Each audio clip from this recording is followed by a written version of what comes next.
What is up, guys? Welcome back. We are back after a long pause. Hopefully sounds good. Hopefully video's good. Hopefully feed is good. I have a big laundry list of things that have been going wrong lately, and so hopefully all of it is good. It's been a long time. New camera link thingy, so hopefully this is pretty clear. I don't know, my preview over here sucks. Is this like super low resolution? What are you doing? It is 360p. Are we streaming at 360p? What are you doing, YouTube? What in the world? Looks good to you? All right, good. Hopefully it's not delayed. I tested it the other day, and it seemed like it was on point. But, what's up, Adrian? What's up, Seismic? What's up, Dio Brundle? Okay, so it is 1080. It's just, for some reason, the preview over here is, like, stuck at 360, so... Yes, thankfully, no drop frames. Knock on wood. It's been like, the mic is a bit muffled. Is it? It might just be you. Is anybody else having muffled mic? I mean, it's a really muffled mic. What's up, Plasma? Hope you're doing well. Diaz Dark, hello. Always wanted to ask, who is the witch in the hat on the poster behind you? That's Roxy, and that's Roxy. They're both Roxys. It is clear? Okay, good. Yes, that is on your plasma, the muffledness. What's up, Sast? Is it S-A-S-T? But yeah, I got a new cam link, so it's direct HDMI to the computer, which is nice. I don't have to use a crappy USB 3 anymore. And new microphone, so it's like a new day for the live streams, and I've been wanting to use it for a long time, but my internet has been crap. I wanted to do a live stream last week, but the internet went to crap, and hopefully it's still crap, but at least I'm not like losing frames. So again, knock on wood. What's up, Tiago? Hope you're doing well. Need a second room tour. When I hit 30,000, I said 30,000, didn't I? Didn't I originally say 30,000? I think my original thing when I was like 8,000 subs is that if I got 30,000, we would do a room tour. I think that was what I said back then. I really just need to like record it and then just like voice over. My problem is that I want to record my voiceover while I'm doing the room tour, and it's just not working out well. Plus, I got new stuff. I got something new here, which I'll open up later. I don't know if even Web Gaming's in the chat. Web Gaming sent me some stuff that we'll unbox on here. I'm not sure if I want to do that now or wait a bit so that people can do some of the, because we have this right here. This is the end game for today's thing. We have 201 waifus and girls to go through, and it's gonna be fun. I don't know. Is there much contingency across the fandom right now with the girls in this season? Like, I know that, like, I think the only ones that'll probably have some heat is maybe the girls for 100 girlfriends, but everything else, I don't think anybody really has too many problems with, like, comparing the characters. But obviously, there'll be some question marks in the list. So, the image is more terrifying than the rumbling. That partly true. I can't fully 100% agree with that one. Let's just save time and put Mama at number 1. There isn't a number 1. This is a tier list. You're in the wrong. Well, I guess you can say 1, 2, 3, 4, 5. Season of waifus. Oh my gosh, yes, that is true, Sabana Sue. Did I do that? I think I did that last year. Yes, I did. I did do one for last year. Oof. I should have kept all my images. That way I could upload them in one thing. Yeah, we'll do the unboxing thing later. Let's do this for a little bit, and then we'll go back to that, because I don't even know where Web Gaming is. Unless he said something in the chat and I missed it. Delta Best Girl. Happy Thanksgiving, Wano. Welcome to the chat. Kohaku willing, turn into stone for allies and the future of humanity. S tier. I wouldn't go that far with it, but she is very high on my list, yes. Oh, you're here. Okay. No, you didn't miss it. I was just saying I might want to do some tier list before I do it, but I could do it first, but I haven't decided. Let's do Shield Hero first, and then we'll do it. How's that sound? Runa from Kimi Zero is the best girl this season, and I'll die on that hill. We'll see. We'll see. Let's do the Shield Hero girls first, and then we'll do the unboxing. I didn't bring up my list of character names. I think this Altra, right? The blind girl. She's a good girl. I'll put her in A. Like, she's been probably like the cutest thing they've added to the show in a long time. So I think that's a good spot for her. This girl, I am sorry, but I have no clue who she is. I know who she is, but I don't know who she is. So I'll put her in C. She has no presence for me. I know that she, like, joined them a long time ago. I think she used to work for... She's a Knight of the Kingdom. And then she joined them at some point. The bed thing was kind of weird. Which bed thing? Fido, she's a good girl too. That's fine. Melty, we're already making this. We got to make this already. Add a row below. Oh, was she introduced in the second season? Yeah, I guess that makes sense. That was all a blur. All right, trash. Oh, no, I want to make a trash one. We gotta have a trash tier. This girl is literally making me hate the show again. Like, the moment she popped back in, I was like, oh, do we really have to have this girl in the show? Like, can we not write a new villain? Do we have to bring back this piece of garbage? She literally, the moment she popped back up, I was like, I'm suddenly hating the show again. I think this writer sucks at villains, and she's like the worst. Malty, right? I think she's B. She's cute, but she doesn't... I wish she was in the show more. Can we change the color of the... Is it color changeable? Oh, does there... What? There's not even... Oh, there we go. I guess that's as close as we can get. There you go. It's more of a color. I was really expecting her to have more than just do the same thing she already did with... Bingo. Bingo. But again, I don't think this writer can think that through. The queen, she's a pretty hot mama, but again, I don't really have any feelings for her. Raftelia, I think she's a solid A. I really don't like this girl. I still don't like this girl. I have never liked this girl. I'm sorry. Is there any fans of this girl? Like, I mean, she did something really good in the second season, but I don't know. It was like, you like her? Okay. At least somebody in the chat likes her. She gets some love here. I like her because she is a parallel of the main character in a lot of sense. She deals with the same situations the same issues that he does.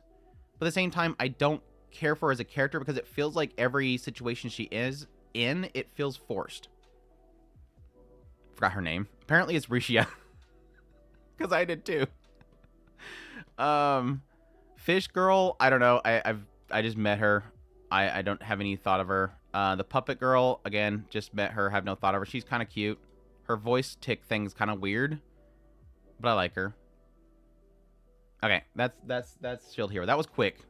You can tell that I have, like, pretty much set my mind on most of Shield Hero, so it didn't take too long. Full cami.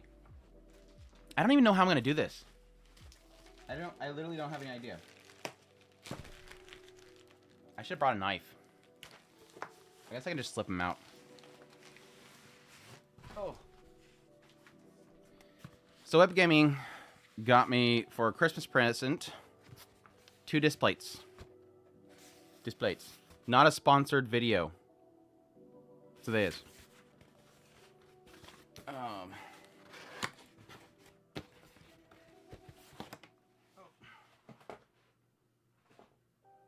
No, that's 3 disc plates. What did you get, Webby?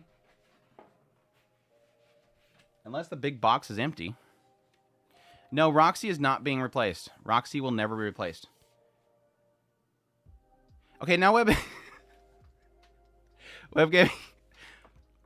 Okay, so the idea was that web gaming was going to get me 2 disc plates. You threw in an extra. Okay, is it anything but what we were looking at? Because I'm about to open them up on. I guess I can look at them first. I was wanting to do this thing where I take them out and everybody sees it, but now I'm curious what's in them and I don't want to get in trouble. Okay, I know what this one is. I know what this one is. I kind of want to take the wrap off because they don't look better. But yeah, web gaming, cool dude. If you done it already, he is personally funding most of my disc plates. Why are you stuck on here? You're not supposed to be adhesive yet. Oh, it's man side. That's where Yes, I always get them. I always get them matte so that they don't. I can't even see if I can see it. So that's mine. I forget her name. What's the other girl's name? I forget already. That actually turned out really good. This is a custom one.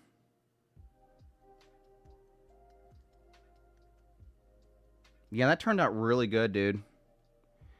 Not only did I had to blow this up, I had to up-res it, I had to clean it up, and I also removed the text on the bottom right. I'm backwards.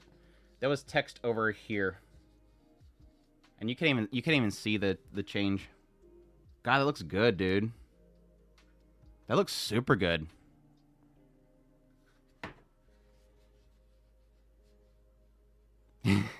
It is sort of a sign that this might be up in the background in a bit, like a year or 2. Yeah, that looks real good, dude. Did you get one too? Did you get one the same one? Or did you get one of Mahiro?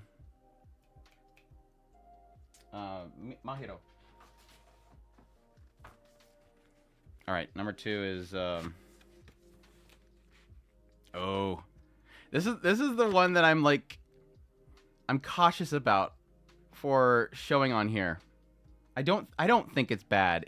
It's one of those things where I don't think it's bad, but somebody at YouTube might think it's bad. Show it. Do it for the stream. Let me pop it open. This one's definitely going up behind me, and I hope that it's okay for YouTube. You could all rate it if it's safe for YouTube. This is another custom one, so I'm hoping it turned out good.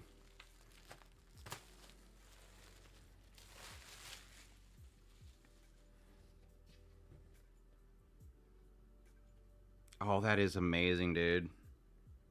Oh, my effort is fruitful. This one took a lot of time, guys. Yep, I love it. I love it. I freaking love it. All right, here we go. YouTube, don't be mad. I guess we do that. Or this way. This way it looks better.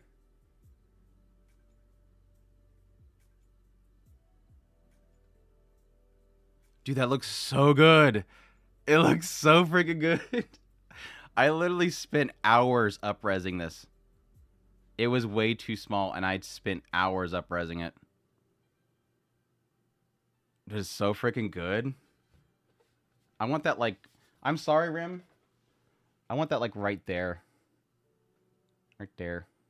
Oh, that's so freaking good, dude.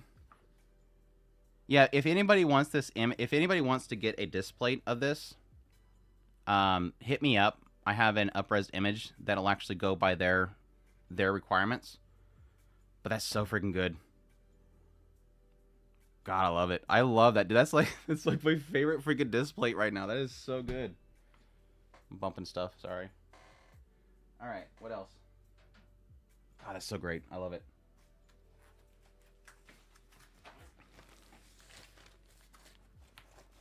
All right, so this is the mystery one because that was the 2 that I wanted.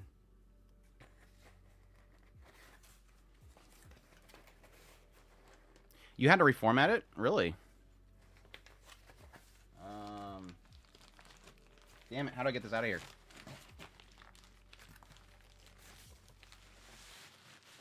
Okay. This is big. This is biggie. I should have known because you said the other two had to be that size.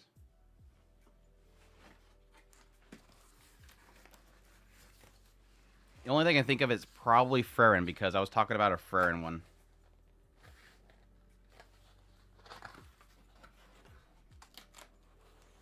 Oh gosh.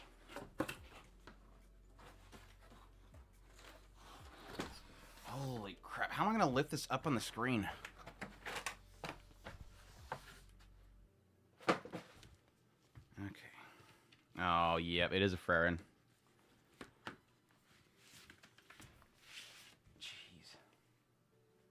I'm having a mess to miss. Pick. Sorry. Microphone, you're in the way. Legit, if that popped, let me know. I'm actually curious if this mic can even pop. I know you'll probably get a bump noise. Yeah, the Rossist elf, that thing going on right now. I'm like, this tempted to make a video on it because it's like, is this a thing?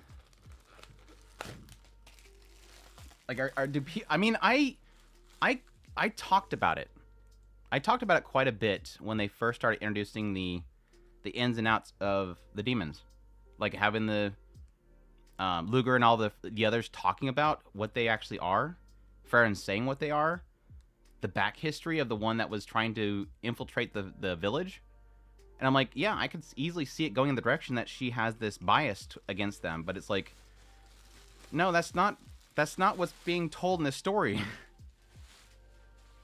I seen one person say, quote, frieren is Rossist, and then it literally has the the caption with them in that one room where he's saying, yes, they know who we are, or she knows what we are. Oh, damn. Yeah, it's the key art. That is so huge. Ugh.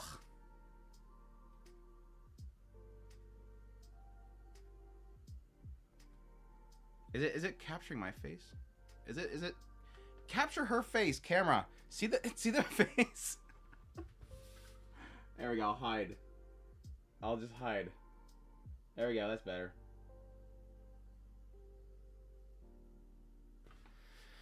Damn it, web gaming. Web gaming's good peeps. I don't ever have to worry about things on my wall because of web gaming. Thank you very much, dude. Especially for this one, dude. I can't get over how good this freaking looks, dude. I freaking love this thing. It's so good. Oh, Chris is gonna be jealous. That turned out so freaking good, dude. I love it. God damn. I gotta pick the perfect spot for it. Yeah, essentially when I up-res this, especially for the hairlines, they became very jagged. They're like massive jagged lines on the hair. And I had to go through and pretty much redraw all of them. But yeah. So good. So good. Anyways. That is best girl of... Since, you know, for the theme of the actual live stream, best girl of fall.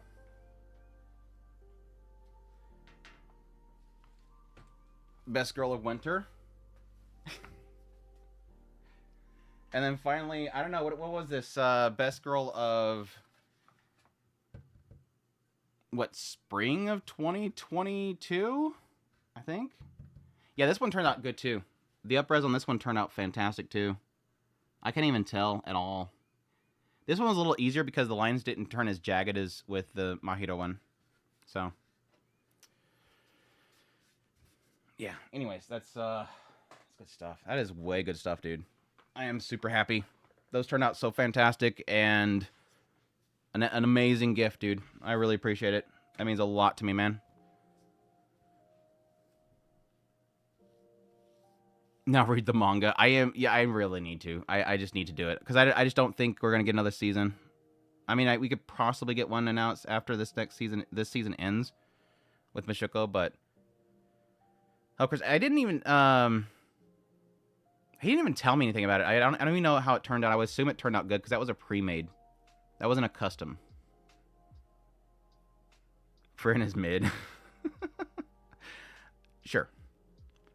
Would Onimai work if he was not a dude, just in everybody emoto? I mean, that's the shtick. That's like most of the shtick. But it's mostly gag comedy for the manga, from what I read.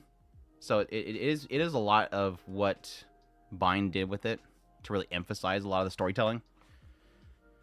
I mean, it work. I mean, it would still be a cute show, but I think what it's doing with a person accepting a new life takes it to another level. So there's a lot of storytelling elements that are being introduced by the idea of somebody being a different gender and having to learn about it at the same time coming out of their shell. So, anyways, that's good stuff, man. I think Elena would be fine without the transformation stuff. Yeah, and it could just be an aspect of, okay, so there's two major elements, really. Is the first is, yes, discovering being a girl and what's involved with it. Then there's the element of essentially unneating, getting out more, meeting people, and starting a new life. I mean, yeah, there's other elements mixed in there as well, but that's like the two core features. And I would admit the idea of just coming out of being a neat and discovering friendships and stuff like that is enough to make, you know, an entire story out of it. But I think it adds another flavor to it, that it's this guy that's turned into it. Yes, it doesn't make it creepy, but honestly, if I could make one change that would make it probably less difficult to recommend to people, because it's obviously one of those shows that's difficult to recommend to people. It's like one of those ones where you have to know who you're recommending Onimai to. The only thing I think that I would want to change so that it's not difficult to recommend to people is no longer having it be essentially a college dropout. Like make him like younger, like the age of that what he's turning into, same age, boy to girl. I think it would be a lot less controversial of a show to kind of recommend to people, because the age of him is really what kind of makes it difficult. Basically, if they watch Kiss Exis, it's safe to recommend it to anyone.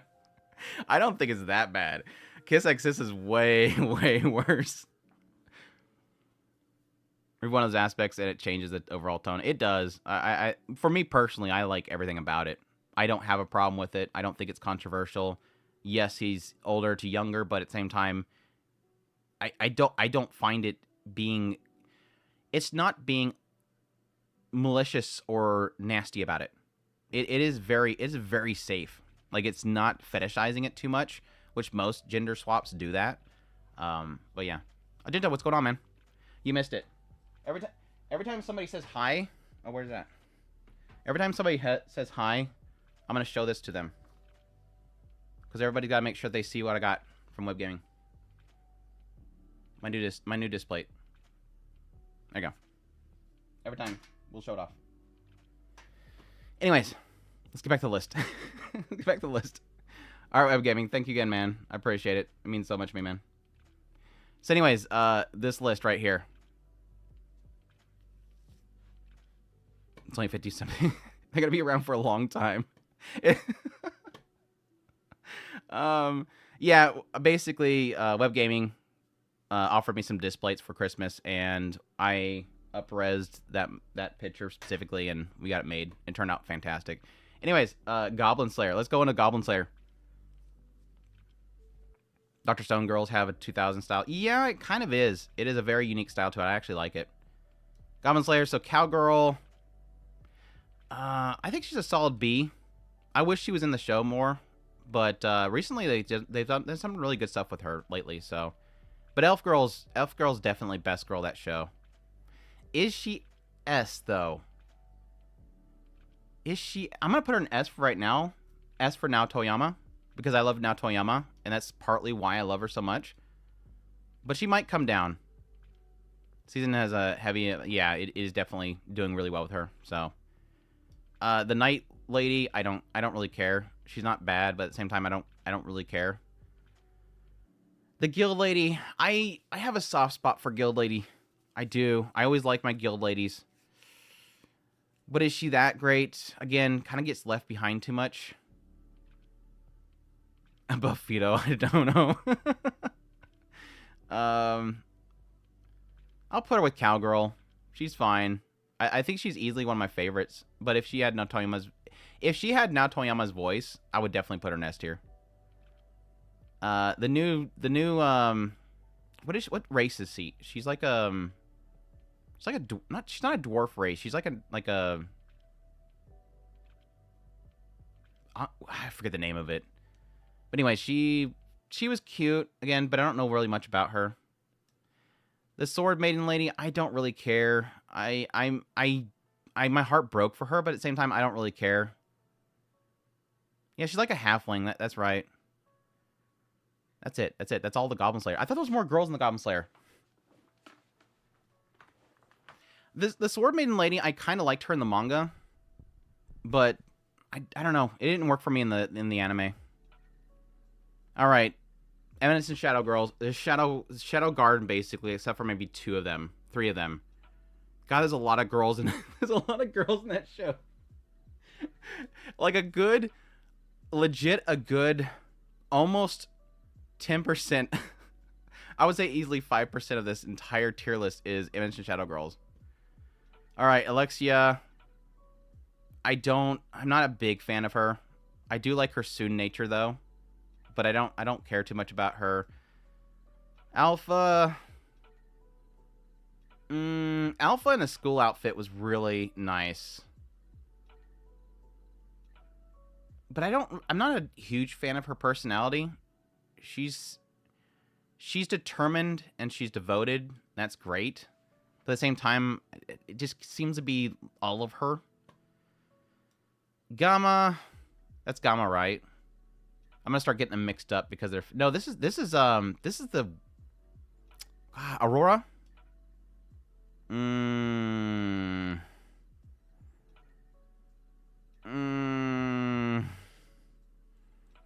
I really liked her in the last arc. Well, 2 arcs ago now. I'm gonna go A. I really like her. I was okay with her in season 1, but damn, this season I loved her. Beta, I don't really care for. I know this is probably gonna make some people mad. I love her Seiyu, but I don't care. I really don't like her too much. I'm gonna put her in a C. She's not that bad. She's probably a solid C. I'm probably making some beta fans mad because I think there is a big beta fandom. Claire, I don't care. Unfortunately, I mean the whole vampire arc was trying to do something with her that I liked, but I don't really like her. She's a very annoying, obsessive sister type of thing, and that seems to be like her whole thing, which is unfortunate. Delta's S. That's easy. Delta's easy. Yeah, I understand Wano, but she's kind of an annoying Brocon thing. Like, I usually like the Brocons. I usually like them. Delta is S tier pet. Yeah, Yandere, she's definitely Yandere Brocon. That is for dang sure. Like, I want to know where he's at 24/7. But I mean, this is sort of a this is an unfortunate side effect of what this show does and the story does as a whole. Is it gets too obsessed with each one of these having a joke, and that being her only joke is like detrimental to her. The Blood Queen, I don't really know much about her personality. I mean, we did get a little brief backstory, but I don't really. I mean, she's beautiful, but I don't have a sense of her personality yet, other than the fact that she wants like world peace, essentially. I'll put her in C with the other girls. Epsilon, I'm gonna put in A. She's like easily my second favorite of the Shadow Garden. I think it's because Sid doesn't care, right? Didn't she die? No, she was in the swimsuit episode, the last episode. I'm sorry, spoiler. I'm sorry. Sorry. Yes, she's technically there. No, the pool episode was a prequel story. I'm sorry. That's what it was. Echo best girl. Oh, you 1 week behind? But no, even like Like, the end of the episode where they fought her, they showed her on the cliffside, so it's not like that's a massive spoiler there. You see it in the same episode. She's there with Mary. Mary's her guide again, whatever. Which her I really liked. I hope we get more of her. I really did like her personality and everything. Etta. I like the nerdy girls. I like my nerdy girls. And she was really good in this last episode. But again, we barely ever see her, so I can't really get a sense if I like her or not. This is Gamma. Gamma is funny. I like that Gamma has literally a Moe Excalibur attack. But at the same time, another character which is too much in her joke that I don't really have too much to say about her. What's up, Jordan? Hope you're doing well, man. Happy Thanksgiving. I'm like literally fighting off the turkey coma with coffee. I was like this close to not being able to have the stream because I was like, man, I'm getting tired. And then the sister. I don't like her. Lately, I have not liked her at all. She was, it's a ham coma for me. That's us for Christmas. We always do ham on Christmas. But no, I don't like her. I guess she's too overdriven to the point where I can't stand her on the screen. I hope that, I liked her at first, Wano. I agree with you. I liked her at first. But then when the whole thing happened at the end of season 1, with everything that happened at the end of season 1, it's super tragic, and I feel really bad for her. Like, she's literally like the big... Besides the fact that if you think about it, he's literally having the girls, the Shadow Garden, building up this massive conglomeration, and then he wants to destroy it without thinking about the fact that he's spent all their lives on it. She's sort of the same way, that she's got this driving force for her whole life, and then to have that kind of... Basically have her face smashed in the ground for the sake of Sid's own comical humor really is tragic, but I don't know, she's a bit too much for me right now. So hopefully it seems like there's an awakening happening with her because of, like, through her sister. So hopefully they'll kind of correct course with her. Rose, I really like her. Wish there was more of her in the show. I think she's a solid B. So. And then the Kitsune. I was super disappointed in her story. She's gorgeous, but I'm gonna keep her in C. I'm not like super sold on her. She's a gorgeous design. Love her design. Shadow's to blame for his sister and sadist. He affected her with his masochism. Well, I mean, it did technically point out why she's so obsessed with him, and that's because she doesn't think that she has much to live, or much longer to live, and so she wants to do something to secure his future. So, yeah. That was the biggest upset about the pull episode. We didn't even get to see what she was wearing. She showed up in the pull episode, and we didn't even get to see what she was wearing. What a tragedy, dude. They're like, we don't even know how we're gonna... Because she's got like the whole nine-tail thing going on. I bet they were like, we don't even know how to draw this on her, so we're just gonna show her face. We don't even know how to draw a bikini on her, so we're just gonna show her face, and that was it. It's just bad. Anyways, Dr. Stone girls. I don't like this girl. I don't think there's something about her I don't like. Probably because she's a honey trap.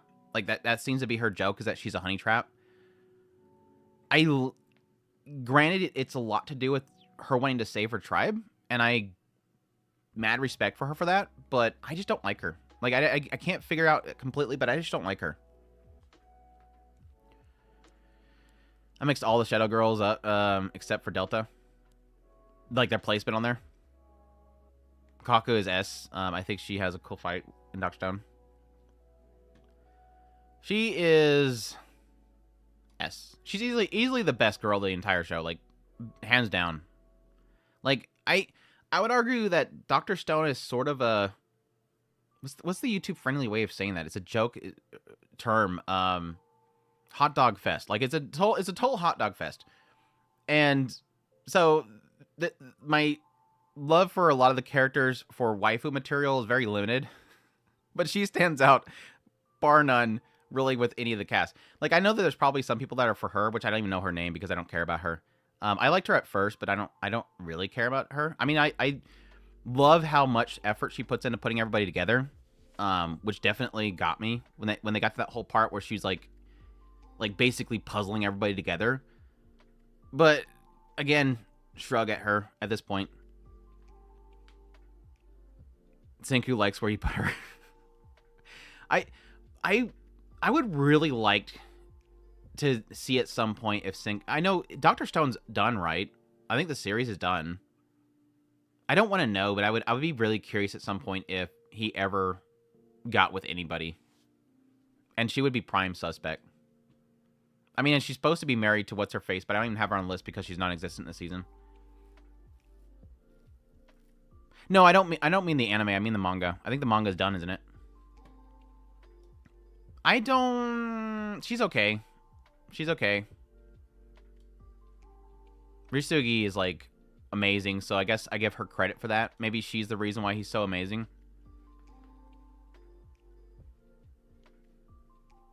There's a sequel manga right now. Really? They're doing a sequel? Didn't the artist die? Or was that a different series? So who's doing the art for it? She's super cute. I'll put her in A. She's super cute. I like her. I wish she didn't have to wear this stupid this stupid thing on her head all the time. Yeah, it's down there. Okay, that's what I thought. Undead Unluck. I know it's her glasses. I know it's her glasses. I'm just saying it looks dumb. Get her normal glasses. That's my point. Get her normal glasses. She could probably wear my glasses just fine. I don't know. Based on what they were showing of her lenses, she's got like a massively, massive, crazy prescription.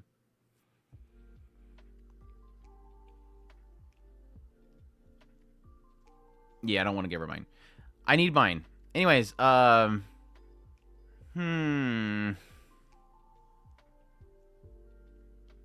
think she's a solid A. Like she has a lot of development early on, but then like the show totally loses interest in her mostly. She smiles so much in such a little time. I mean, massive credits to her for dealing with all that crap.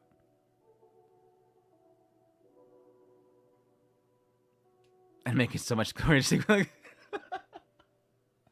I don't know. Yeah, I couldn't tell. I wouldn't. I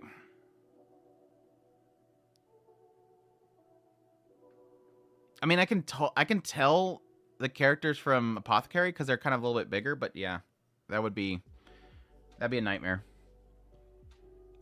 I could say that I would do it, and I'll just put in contacts and trick everybody. Aoyuki, I really liked her character for the short time that we had her. I think she had more development than her in the entire series, but oof. Super oof. What's up, Francis? Is it Francis? I'm blind as a bat too. Yeah, I'm literally the guy from the gosh dang, I'm so tired today that I can't even think straight. Twilight Zone, the guy where he lives to the apocalypse. And he can finally have him like pure silence so that he can read his books, but then his glasses break. That would be me. But I would be fine reading, because I'm nearsighted, so I'd be fine that way. Please tell me you included Yuno from Future Diary. This is literally fall. Is Future Diary airing again this fall, or from another series? What's her name? Mia or something like that? She's okay. I don't really have much interest in her. What's up, Hafiz? And we have the zombie teacher. The zombie teacher, I would put her I'll put her in C. Like, I liked her. Didn't get much of her, but Zombie Teacher was great. Yeah, Apothecary Diaries next. Tatiana from which one? Zombie Teacher 100. She did have a no, it'd be Zombie Teacher 1. Because she just has one thing on her list. She just wanted to walk down the aisle. That's all she wanted to do. So it would be Zom Teacher 1. From the literally 2 shots that we got of her, I really liked her. Really beautiful story. This is one of those stories that Apothecary Diaries kind of sold me on, is that we literally didn't even meet her directly. And her story was kind of wrapped up in, like, the later half of an episode. But yet I cried. So, they did a really good job of presenting her. Tatiana in the metal ball. What? Tatiana in the metal... Which show? Undead and Look? I watched Blue Eye Samurai? No.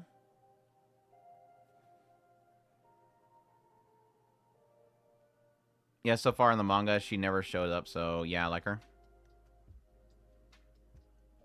Surprised how tactful Mama was in that. Yeah, I like that because it's similar to what happened here recently. She's good about saying, hey, this is what I think's going on, but I don't know for sure, so please don't tell anybody. And yeah, keep your mouth shut, because otherwise, she's dead otherwise. It's on Netflix. Yeah, I don't think I've noticed that one pop up. Gyokyo, I really like her. She's like a new mama for Mao Mao. I like her. Put her A. Almost tempted to put her in S, but I'll put her in A for right now. This girl, my gosh, Luha. Luha's story is so freaking good. They've done so much with that character. It's not even funny. Gosh, nursing her back to health, seeing that she regrets her decision, super good. Like, I think her whole story got me crying like 3 times. It was so freaking good. Easily my favorite story of the series so far is her story. Definitely going with the whole thing of like the evil girl that is super mean, but then you kind of see the whole other side of her and the regrets that she has. Oh, is Gyokyo the same voice as frieren? I didn't even notice that. That's crazy. At least she was best. B messed up name. I don't know much about her yet. I'm hoping this next episode we get more of her, which I don't think we will. Yeah, I don't think even the preview that we seen at the end of the episode did it show any of did they show her in that preview. I think they're going to somewhere else. Anyways, I'm gonna put her in B for now. I'm hoping by the end of the season there'll be something really good for her. But well, granted we have 2 cores, so never mind. Hopefully by the end of, hopefully by April we'll have some really good stuff with her. Mao Mao's S tier, easy. Mao Mao's gonna go up here. I think Delta right here. That's the order for right now. The only ones that I order, by the way, is S tier. Saving Otto for best boy. That's right. Otto's not in here. Yes, I have a theory that Otto is a boy, but we'll see. I don't know. We'll see. I think next episode is the Red Light District. Yeah, I wasn't sure if it was gonna be the Red Light District or if she's going back to the palace, but we'll see. But yeah, Mamo is great. One is Aoyuki, which is fantastic. We have like, there's so many good roles of Aoyuki this season. Like we have her, she was fantastic in that role. But man, she is pulling off Mamo. It's definitely not her normal Aoyuki voice, which is perfectly fine. You'll hear it every now and then. Like when she gets into it, you can definitely hear Aoyuki kind of pop out. But she's just doing a great job. She's goofy. I love it. She's got that personality to her. She got a little bit of selfishness in there, but she's got a sense of justice. It's just like all around, Mamo is like a perfectly rounded character. And to be truthful, not always the case, especially with like female lead series, to have such a well-rounded character. Like the last time I had such a well-rounded female character was probably mine. She reminds me a lot of mine in that regard from Ascendance Bookworm. I liked the girl from 80,000 Gold for sure, but she was more confined to that person, like the selfish, manipulative type that she is. Whereas again, I think mine and Mama are much more rounded characters. Anyways, Junior, she's C. I think not much. Mama's Junior. Oh, this girl. I don't know much about her. Like she's just kind of there as like the she's like the gossip girl. She just pops up. She's like the gossip girl. 80,000 Gold is too self-serving compared to compassion and consideration shown by Mama. Yeah, I would argue that the girl from 80,000 Gold, whenever there is a problem, she does step forward, like saving the girl from in the back alley and stuff like that. She does have a justice in her, but yeah, I guess compassion in a deeper sense is not really there. There's a goal that she's going for. She'll hero characters, I mostly agree with what are there, except Sedina is a B or A for me. I like big sister type. I do too, but I just don't think I have enough time with her. We'll see though. One of the lady in waitings, I forgot what her name is. Yeah, I'm blank on her name. She's great. I think all the lady in waiting girls are great. But again, I don't really have like too much attachment to her. I'll put her in high C. The queen is S. Queen Mama. Chloe. I don't know. I don't care too much. She wasn't around much. She's not around much. The brief time that she was there, she was fine. But she exited stage left. I feel bad for her, but at the same time, yeah. This girl's annoying. I'm sorry. I think this will probably be the first controversial character. I don't know if anybody's actually watching Kingdom's a Ruin. Sorry if I flub my words every now and then. I'm tired, and I'm literally soaking up caffeine right now.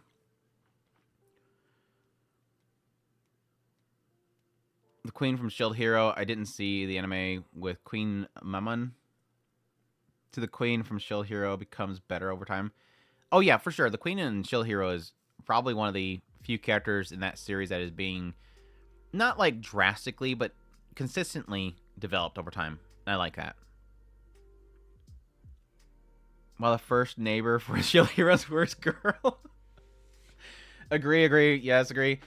Now, she's not herself a bad person. Now, I do see that she's a little bit too passive. Like, if you're literally sitting in a pool, like, literally she is sitting in a probably 5-inch at least deep ravine of blood. It was a plain field before, but there was so much blood that has been dispersed from everybody in the area, literally her own people, that it has literally flooded by 5 inches. You're not going to get somebody to stop. Like, there's a point in which your passive, I want everybody to be happy, needs to stop. There's a point in which you need to step aside and just let things happen. I'm perfectly fine with peace. I'm perfectly fine with people not creating more revenge. But there is a certain point where that has to stop. And the show is too stupid edgy for you to stop that. So she's literally turning into probably the most annoying aspect of that show, in the idea that she is going to be the one that's constantly yelling, please stop, please stop, please stop, please stop, in a show that's just super edgy and angsty and anger filled. So yeah, that's my reason. Oh, this show, I was thinking of dropping it. Just a lot of bad stuff happening. There's joy and fun. Yeah, I'm mixed on it right now, Sabanasu. I think it's a show that is doing a lot around the characters that I think is fascinating. And it doesn't really hold much back. Like, it is very brutal for the sake of being brutal. And I'm trying to see, I'm giving hope that it is meaningful. That's the problem with a show like this. You hope that there's meaning behind it all, and that meaning might just be death. But I'm mixed. I'm very mixed on the show so far. Did I read the light novel still here? No, I have not.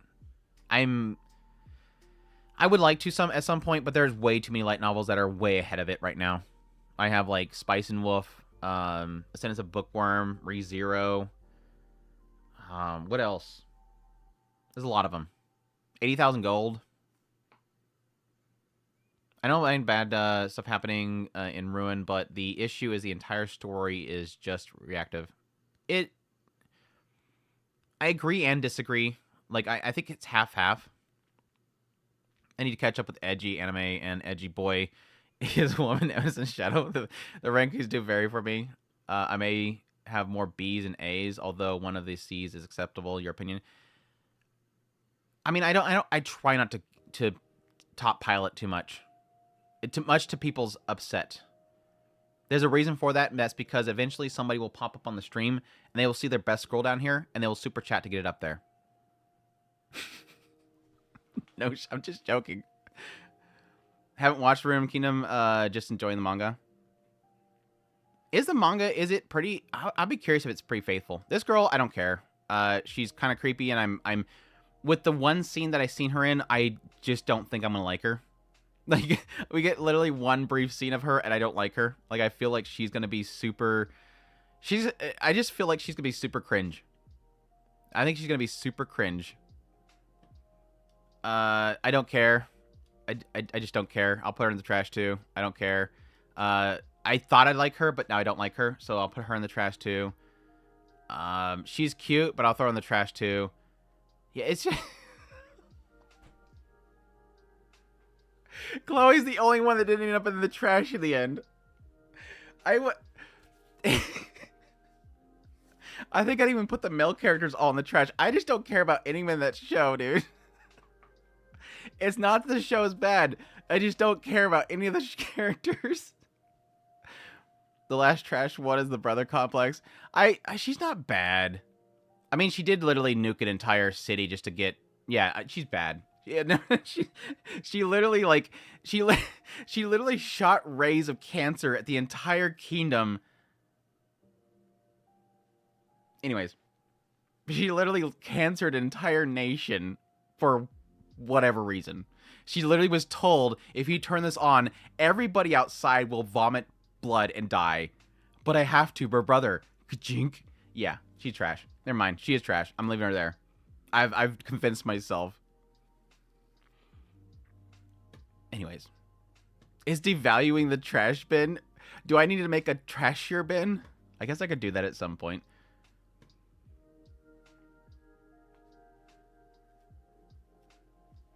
Discuss men and women finds hurting people to be sexy or whatever.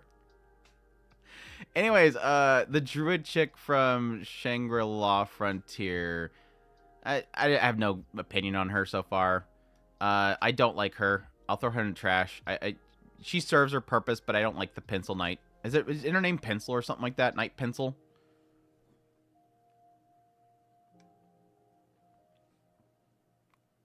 I wouldn't even...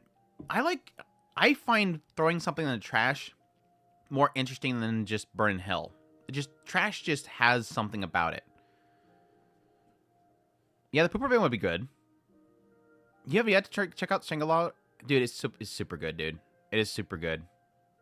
It's not like a great story so far. Like, I'm not really interested at all in the story. I mean, there's some hooks there. It at least has a hook. But I don't find the story interesting. I find it fun. Like, it's a show you just turn on and it's just fun. But yeah, the bunny is great. How great, though? I'm going to put her in B. I think she's a solid B fun. She's cute. She's definitely a lot of the smiles of the show. Like, he is having fun. The bunny is just there to constantly make me smile. So she keeps my attitude positive while the fun's happening. So, best wingman, I don't have an opinion on here. She's just there. She's fine. This girl right here is Mio, or I think her name is. S tier. This chick is so freaking great. I love her to death. I every time she literally every time this chick is on the screen, is it Mio or is it Mio? Mio or Mio? But every time she's on the screen, she just makes me laugh. Like, they'll just have him running through the town, and I just suddenly laugh because she pops up on the screen. This girl legit wants to kill somebody in the game. She so badly wants to kill somebody in the game, and every time it does it, I laugh out loud. She's so great.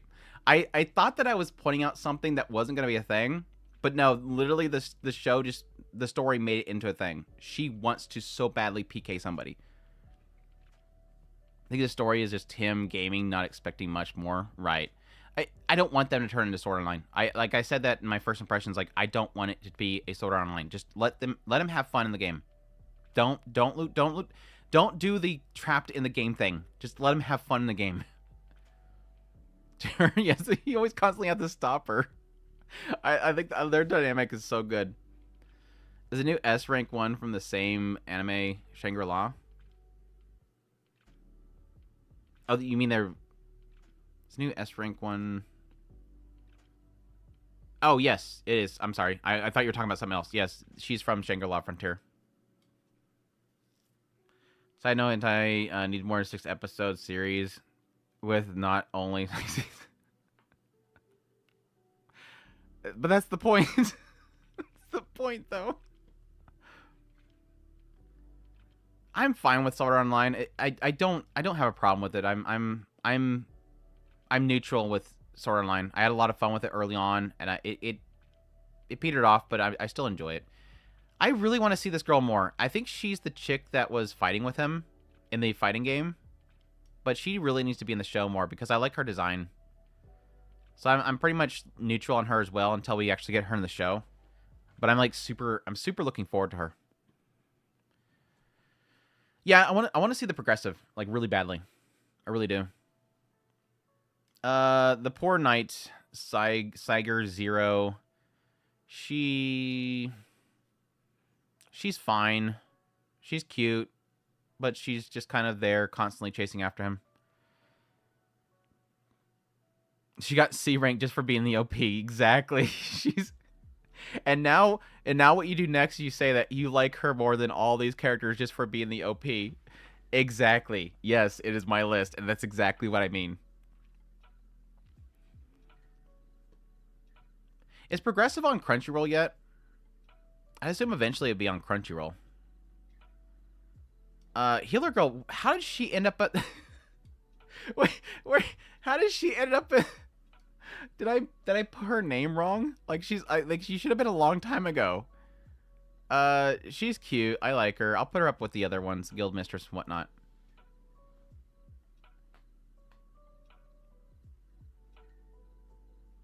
It's fun. I like one fun action show.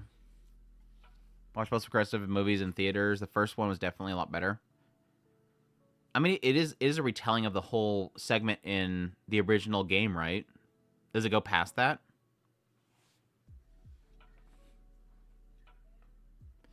Wonder if guys can have a girl avatar in Shangri-La. I don't see why not. I mean, they haven't indicated anything like that. Let's see. We have the 100 Girlfriend Girls. It is strictly the first one. Okay. But it's based off a book series, right?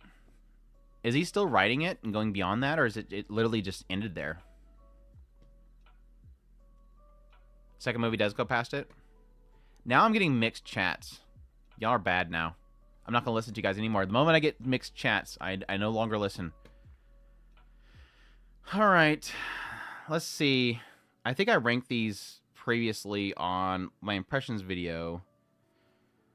But I ranked them in order of which ones I like the most, which currently is basically something like that. I think. Yeah, I think that's what I'm currently at. I didn't have her before when I did that, but this is pretty much my ranking of first, second, third, fourth, fifth. Kanane is definitely... Oh, no, not down here. Up here. Kanane is definitely S tier. Beyond that's what's going to be difficult. And I think it's probably going to be...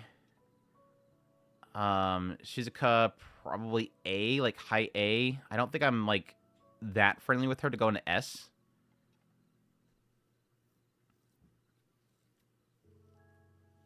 If it goes beyond the original game, Ironclad or whatever. The first game, when they were trapped in it. So when she wakes up from the coma, basically. Let's see.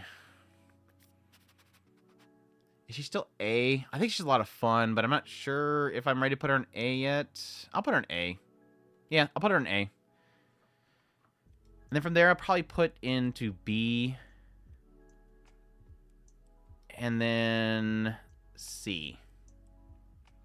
I think that's where I'm at right now. S, 2 A's, a B, and a C. I'm not a huge fan of this super thirsty girl. Like, it's fine. Like, when you're the... it's fine when you're in the receiving end of it, but it's not that interesting in the show itself. If that makes any sense to anybody. I like the thirsty girl, but at the same time, not when I'm not on the receiving end of it and I have to watch it.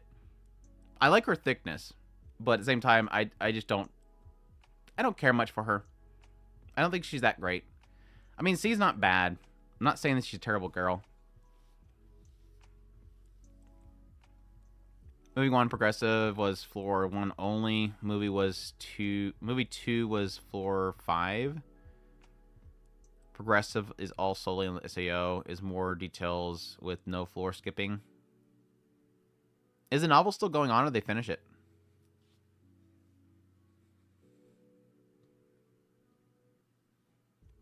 She's always pushing with Showball on TV. They definitely have the most fun with her, that's for sure. Like, I understand that... Well, I don't really understand, but I kind of understand the idea that, like, characters like Shizuka, they kind of keep her very, very PG. But yeah, they go all the way with her. Oh, good. That'd be great. Because from what I understand, he's definitely gotten a lot better in his writing. So it'd be great to have a retelling of it.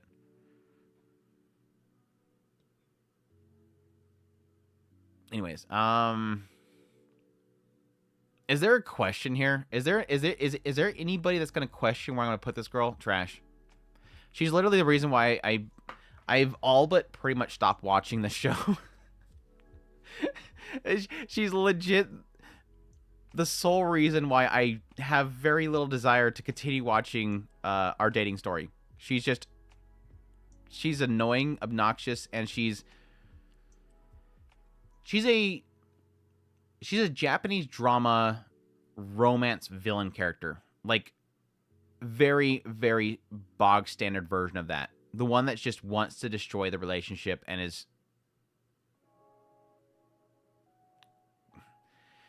creepy cringy, I guess. Creepy cringy is the best way to put it. There I go, sparking up the waifu wars again. What? Is that, like, something? Is that, like, people disagree with that take? I've been slowing down and speeding up the reasons of anime watching. Our dating story, I'm on 2 or 3. So you're, like, right up that point, aren't you? You're, like, right up on that point. She's the crazy she's the crazy ex-girlfriend type character that literally was never his girlfriend. Right? It's that bad. She'd be more... See, the problem is, like, I understand the idea that, like, she fell in love... She denied him, but fell in love with him. But the problem is that, like, reintroducing her way later and then having her, like, super possessive of him makes very little sense.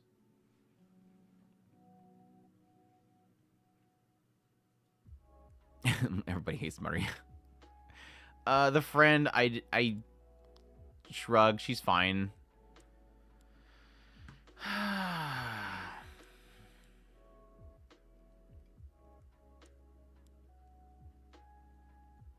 I don't necessarily have anything against Runa.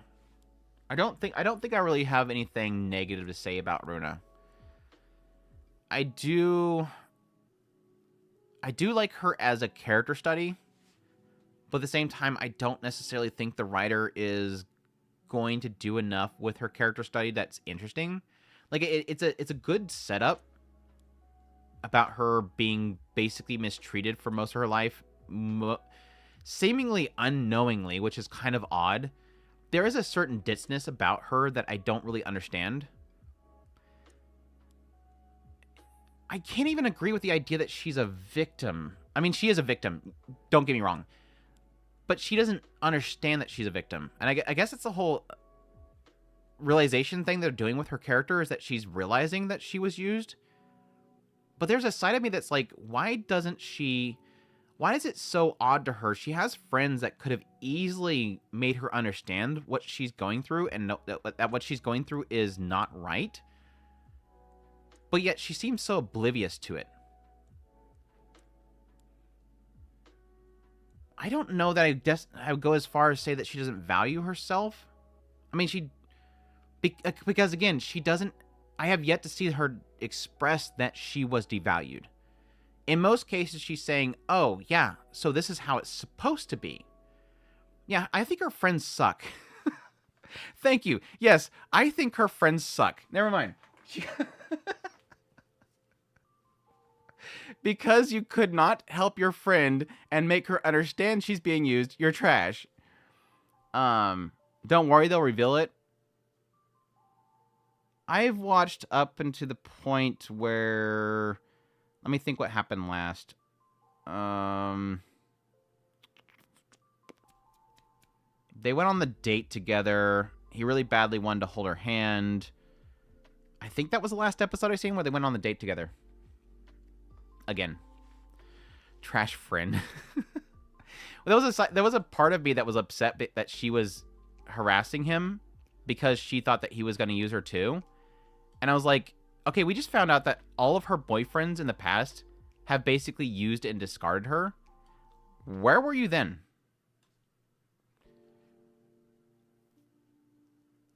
They should cover it this season. I'd be interested to see. But for right now, I'm very mixed on her. I think she's cute, and I wish her the best. I'll put her in B. I think she's a solid B. She's cute. She's got a great personality and everything. And now the one guy, don't treat her bad. The friend all of a sudden is up into... That's what I mean. That's what I mean. I was like, the moment that she said that, I was like, what? No, I don't need to know. I'll find out in the anime. I appreciate it, though. Trash. This girl's in the wrong show. This girl is legit in the wrong show. I'll put her in C. I'm not like a huge fan of the show, honestly. It's Ragna Crimson. Yeah, like drop the show because of Maria. It was really hard to go past it. I mean, I watched on a little bit longer to see what the train wreck would do, but I'm not a fan. I'm very back and forth when it comes to our dating story. Anyways, she goes right next to her, like at the very bottom of the bin, because she's legit the same character. See, this is the meme where it's like holding up two pictures. What's the difference or whatever? And then the person says it's the same picture. This is literally mine of that show. Garbage character. Tangirl, I like her a lot. I don't know the story is ever going to do enough with her to make her like a good story, but I like her design. Like she's literally like the perfect design. Now, granted, Berserk of Gluttony is legit a show about how many things can we steal from other stories. We steal our character names. We still there's like half the characters' names are from Mushoku Tensei. The designs themselves are from different stories. Like her design is legit. I'll tell her. Fate Go. Altria. Literally her design. That's literally her. But she's great though. I might read light novel, unsure. am enjoying Berserk Gluttony. I'm still enjoying it, but I do recognize that it seems like half of that, most of everything in that show seems to be ripped off from something else.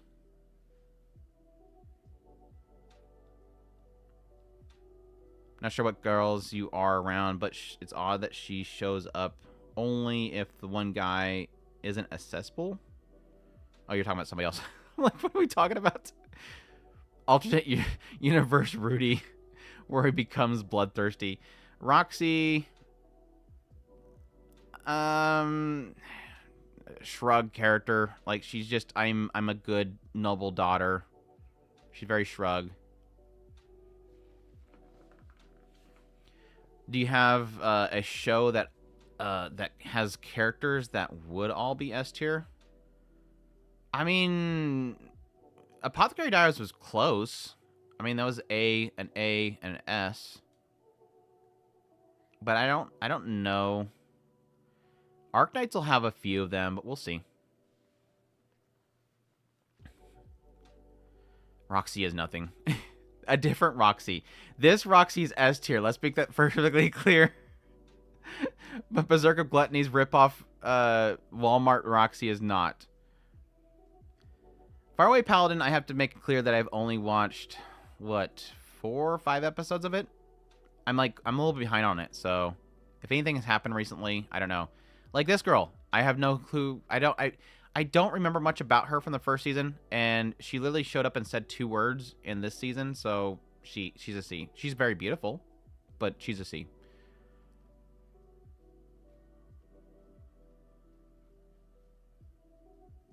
This girl's great. I totally ship her and what's his face? I think she's great. Yeah, there is not many females in this show. There literally is the goddess, the troubadour, and then a random priest that shows up and says 3 words.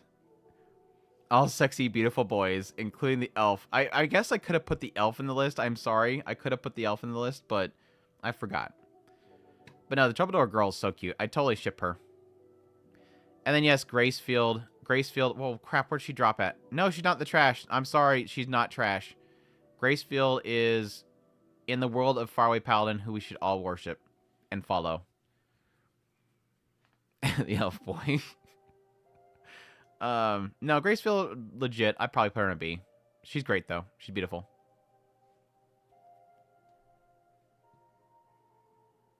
Elf boy could step on you. Yeah, Gracefield is Aoyuki. I forgot about that. Can barely hear it, though. This is Master Girl more and more. Next is Excalibur Academy. This is gonna be quick because I have little to no interest in really any of these characters, unfortunately.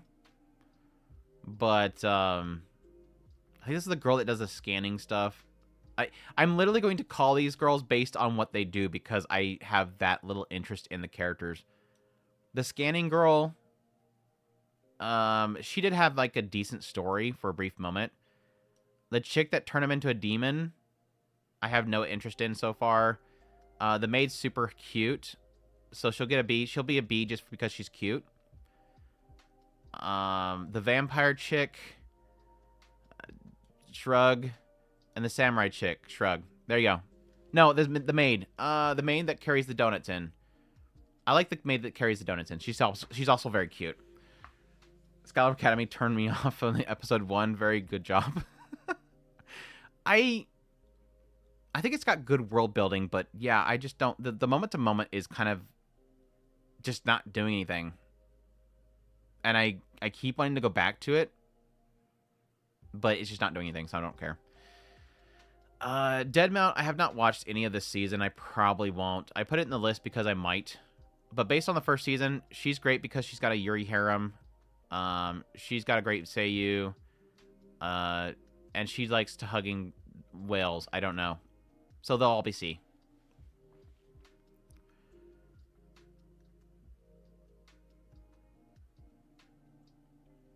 Excalibur is literally a ripoff of Drop Dead. I don't think I've seen anything Drop Dead. Not Drop Dead. Same exact premise, but fantasy world.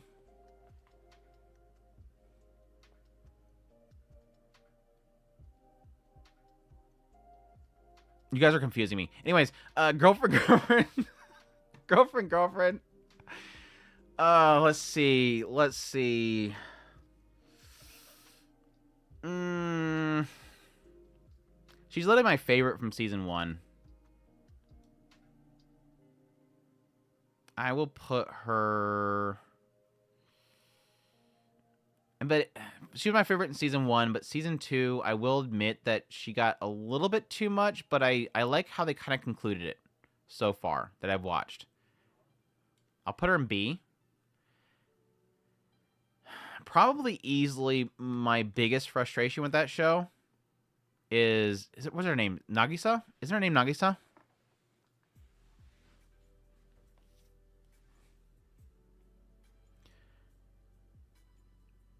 She's such a nothing character. She's super cute. I liked her introduction in the first season. She's super cute. She did like crazy things for some random boy that she didn't even know that she was gonna get with. Her name's Blue Hair Girl. That's right. But then, like, she literally does nothing. Like, she's just there. Like, she's just there to be cute. After that first episode, she's literally like, yeah, she's literally the boringest character of the entire series. She's just there. She's so great at being boring. The sister, she's amazing. Like, her brief moment that she's in the show, she's absolutely amazing. Saki's usually like the straight man character that like comes in the picture to kind of show the absurdity of the moment. She's taken over that role. Now she's pointing out how Saki's accepted things. But she's super cute. I like her. But yeah, I have to admit, the whole scene where she brings him to her house and says, "You can have this sister if you get with me," was like literally the funniest scenes. Saki and Shino's S tier. When the guy is far more interesting in the harem show, the girl has failed the objective.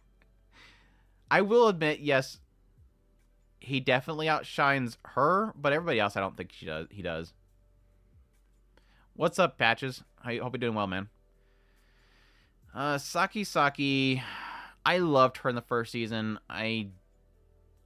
She's kind of becoming similar to her for the second season.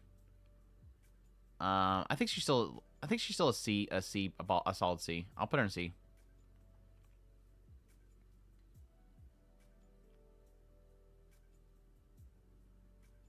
That said, in Tempuru, the guy is great. I could not stand him, and that Tempuru guy is so annoying. He's like going back to old school harems where they just kind of scream all the time about not wanting to be near them. Tempuru has some good girls, though.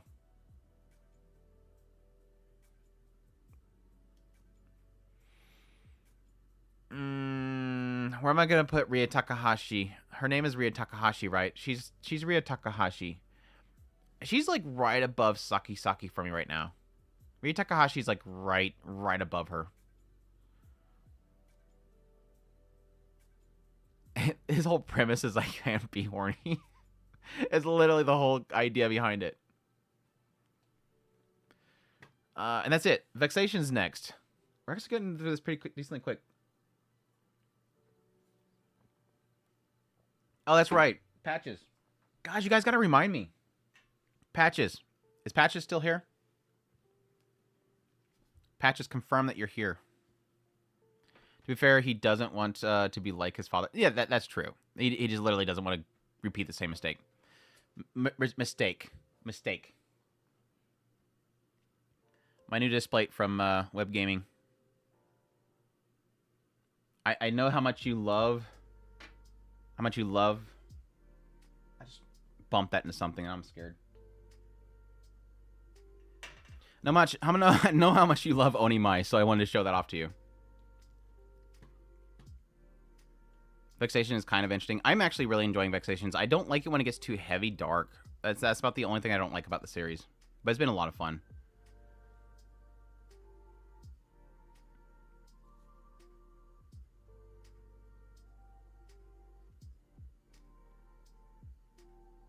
D, I don't care. D, I don't care so far. The Queen's great. I really like the Queen. I wish there was more of her. I'll put her in a B. What was her name? Melisit? Melisit? I think it's Melisit, I think.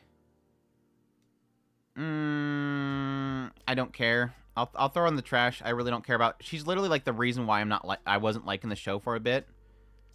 Like super too much. Yeah, it's Vexations from of a Vampire Shut-In.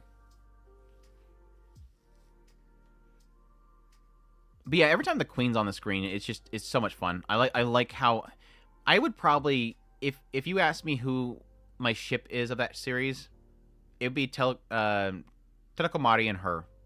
Like, because every scene they're in and she's constantly flirting with her is so much fun. For the goats, Andrew and Chris. Thanks, Patches. I appreciate it, man. The maid, yeah, I guess. Yeah, I could probably say the maid probably would go over the Queen, but it's a struggle. It is a massive struggle for me because I find the chemistry between the Queen and her like pretty close to, if not more, better than the maid.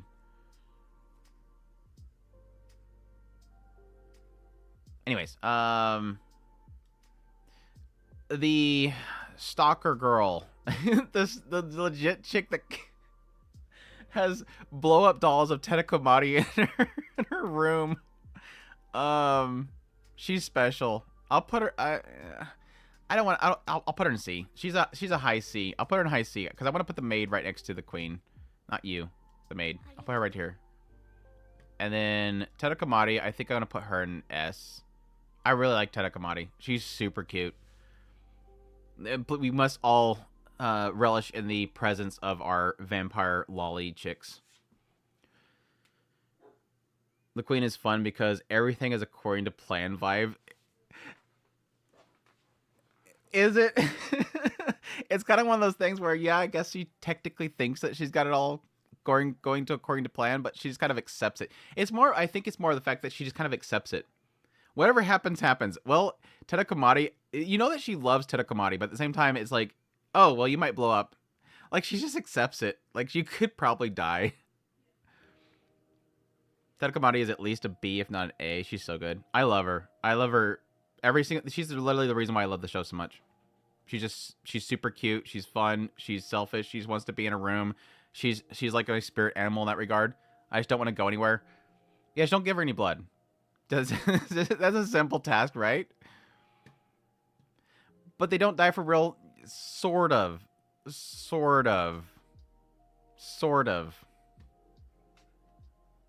They can die. But yeah, but I don't know if they've ever established if the generals, the Crimson Generals, do they legit die or do they just blow up and then they'll come back? I think it's they haven't shown a fallen general, so I don't have that confirmed. Yeah, the assumption is because the gems are there, if they die, they will come back. But will the Crimsons do that? Yeah, if the gems are destroyed and the stupid moon people want to get rid of them. But if you are a Crimson and you die, I know that she didn't want to die. I know that she wanted to become a general because she didn't want to blow up, because they will blow up if they don't fulfill their task. But if... I don't know. Anyways. They will come back if they die. But have they actually had somebody shown that they died? Like, the guy that she won over. Have they showed her? Or that person? Is Magus on the list? No. I haven't caught up on it. It's one of those shows where I keep saying I'm going to get caught up and I never do. I haven't really... Is there anybody in the chat right now that is actually keeping up on Magus Bride? Is it? It feels like Magus Bride has fallen off because I don't see anybody talk about it. Is it still good? Like, I'm just not seeing anybody say anything about the show, so I assume that it just died off.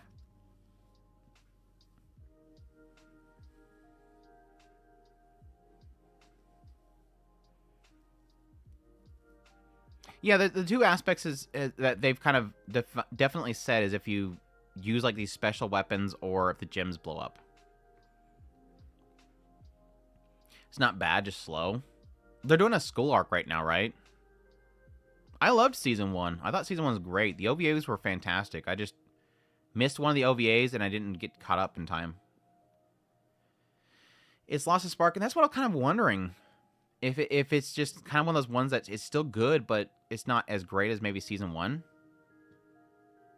It's a college arc. Is it a good school arc? That's the question mark. I really should watch at least part 1 of season 2. I don't know. Maybe if I get a break. If I get a break. Oh, that's a good one, Andrew. That's a good one. Claire, whatever her name is, she's super fun. She's a like a ringlet's villainess should be. She's trash. Granted, I've only watched like 3 episodes. I've yet to get caught up. I was told that it gets really good later on, but I haven't got a chance to, like everything else. But I don't know if I'll get caught up. Hopefully, she's better later on, but she's annoying with the first 3 episodes. I'm sure she has a great story later on, hopefully. But in the trash, okay, I'll put her in D. Okay. I'll put her in D. All right. I'm mostly kidding. She's not that bad, but she's a bit much. She's a bit much. Ria's A tier min. I mean, is that show like picking up really good later on or what? I had a few people say that the story itself is really good later on. So I'll eventually get back to it. Just had a huge twist last episode. Which episode was that? How far do I have to get in before the twist happens?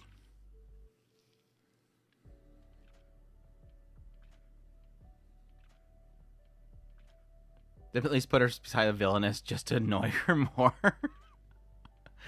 I'm not gonna torture her. You're so mean.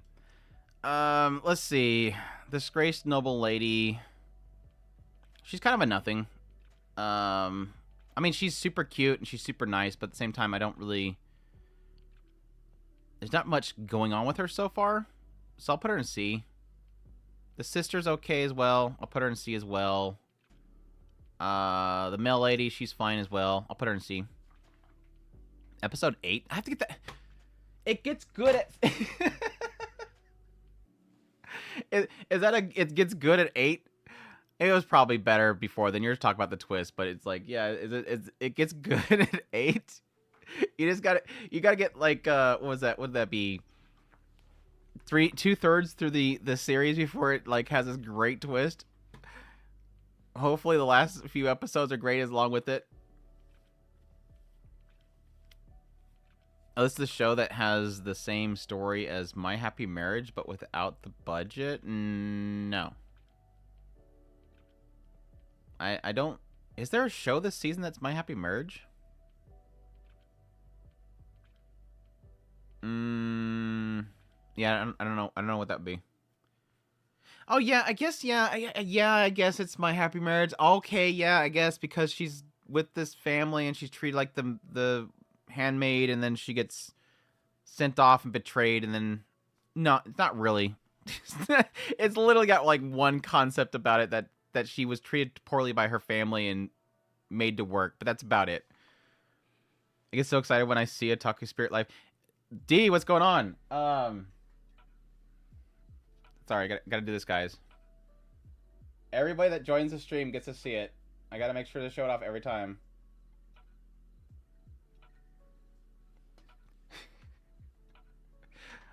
What's up, Web?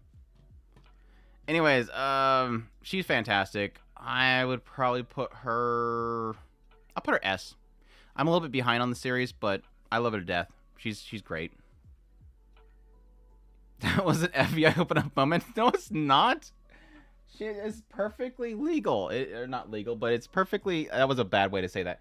It's perfectly innocent. Terribly lazy. What's up, Dualt? I just showed it. I'm not going to do it again. Anyways. Anyways. Return of Magic characters clipped. Return of Magic characters. I haven't gotten far enough to get really anything into this chick at all, other than like the very first battle they had. So I have like zero knowledge of her. Hmm.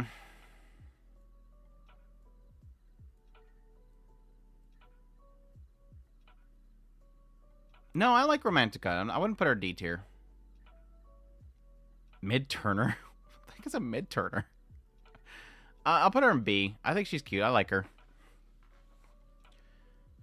Delta's also great on S tier. Oh, of course, it's Delta. Are we finally at a frieren? I purposely put frieren down lower so that everybody didn't leave the moment I got to frieren. Frieren was like the second show, I think, in the list.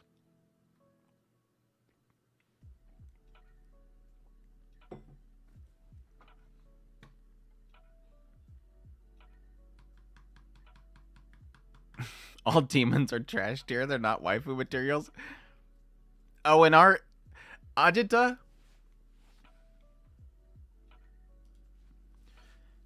In our own headcanon, they are all waifu materials. We can easily discard actual story context and the threat of death. All those story elements that tell us they should not be your waifu, we break them. That's how it works around here. Welcome. Yeah, counting how many viewers we have after that one goes away. Right. Should I just, well, we still have Spy Family. You can all be here when Anya gets put in a lower tier than you think it should be. The threat of death makes it hotter. Yeah, it's like Ara. Let's be perfectly clear. With Ara, it's simply a case of you don't know if you have enough mana, but you could, and hopefully when the time comes, you have more mana. Should add a reverb effect. I can actually do something similar than that. I don't know where the button is.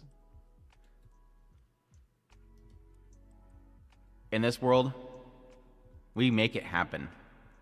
We ignore all logic. It does happen. That work? Did that work? Looks like the dragon from Miss Koyashi Dragon Maid. And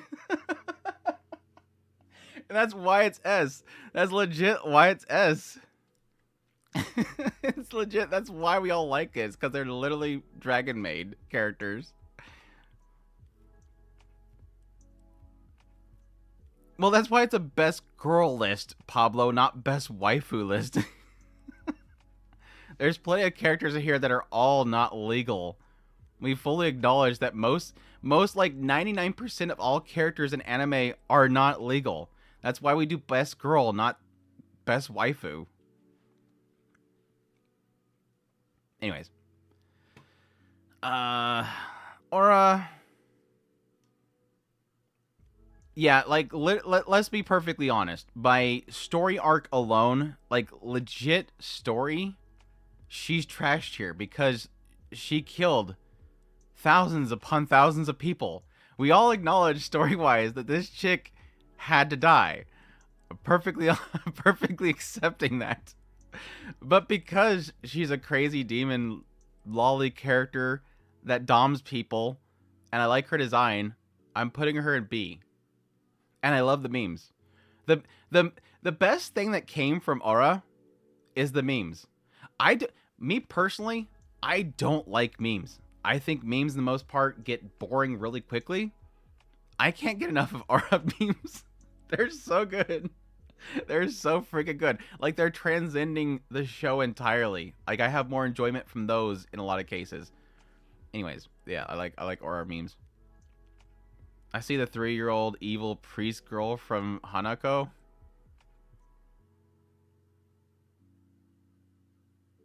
The evil priest girl from Hanako? Let's be honest, Aura is the best anime hair animation. Dude, like, I didn't realize until after her episode that she had, like, 8 braids. And I'm like, holy crap, how did that happen? Like, how did she get that braid? Well, I guess it's, I have the answer, and it's probably having the knights, like, braid her hair for her. But yeah. Best aura memes when you're using her to open Mimic's chest, right? And then frieren joins her. And then frieren joins her anyways. I love it. I already love the frieren getting in the treasure chest meme. But to have, like, her force aura to open the treasure chest, and then she gets in it anyways. It's so good. And then Fern's standing on the side going, Frieren, why are you still getting in there? It's so good. Sorry to change the subject, but I'm curious of your Chan avatar. Does she have a name? Yeah, it's Spirit Chan. Or Speed Chan. Is war unleashed with who is the best waifu? I've caused a couple stirs so far, but I don't think we've really had a war so far. I think the worst war we had was Ray, probably. I think that's the one that's bugged people the most, I think, which is odd. Magic that braids your hair. Simple, yes. But demons don't really do multiple magics. They just kind of focus on one. I guess she could have. That's why she failed. That's why she failed her spell. Because she was so focused on perfecting her braid hair spell. Linea's great, though. Oh my gosh, dude. I would... if I could have had Linnea stay around, I would have loved it. She's literally... I love the lolly with the massive axe. I wouldn't really classify her as a lolly, but just a petite character that has a massive axe. I just absolutely love it. I've loved it ever since, like, Presea from Symphonia. I think it's just a great contrast. But, yeah, unfortunately... And she was, like, badass. Like, I loved her in the show. Like, she was super cool. Like, I love the whole switching different arts and stuff like that. Is Anya even considered waifu?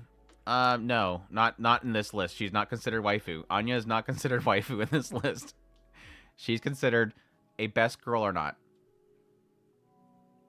I like you can tell with a glance just how powerful, long-lived the demons are just from looking at their horns. I didn't notice that. I didn't actually look at that. I'll have to take another look at that. Ready for the triple S, Fern. That's a good question. That's a good question. I'll get there in a minute. But yeah, Fern is S tier easy. In the S tier list, right above Delta. I don't think she's beating Mamao, but she's really close. She's really close to beating Mamao.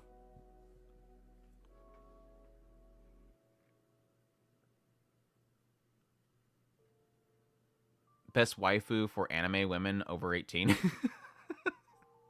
Which, again, so far we really haven't got that many. Welcome to anime. It's just a thing, unfortunately. Frieren. Yeah, but no, Fern, I really love her. I think the greatest thing about Fern is that she plays so well off of Frieren.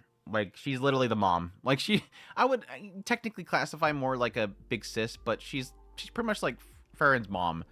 But no, like, the whole thing with her and Lugner was just super good. Like, finally seeing her just showing her abilities was really amazing. Favorite waifu reveal? Yeah, Frieren, finally a character that is legal to be waifu. Finally a character legal to be waifu, Frieren right here. Well, technically also was these, but yeah, you know how that is. But no, Frieren's amazing. Oh, I guess we could do that again. Thank you, Web Gaming. Frieren's amazing. If you cannot tell, Frieren's amazing. I don't even know where to put this damn thing. I guess I can move over Rock. I guess I can move. So my plan right now is I think move this Roxy down to here, and then put them, and then put the and put this one right here. Like where that Roxy is currently. And then I can put the Frieren over here. I think that would work. I'm claiming things together. Yeah, the Frieren one is technically from the key art. But yeah, it's a super good image. That was another one that I was looking at as well. How dare I move Roxy? I guess I could put the Mahito right here. I guess that would work too. That way I don't have to move any of the stuff down here. Is that Rem? Cover her up? No, I think I'm going to probably finally retire Rem. She's been there for a long time. Did I frame them? No, they're print on metal, so they're really durable. Nice addition to the background. Yeah, that's thanks to Web Gaming. He gave them to me for Christmas. Rip Rem. I don't know. I could probably put her. I don't know. I can try, but I might put her behind the cases here. She might actually show up really well behind here. Anyways. Thank you for the service, Rem.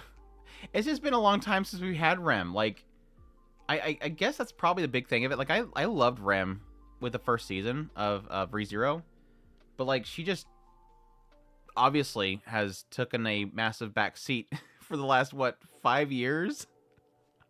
It's an unfortunate thing.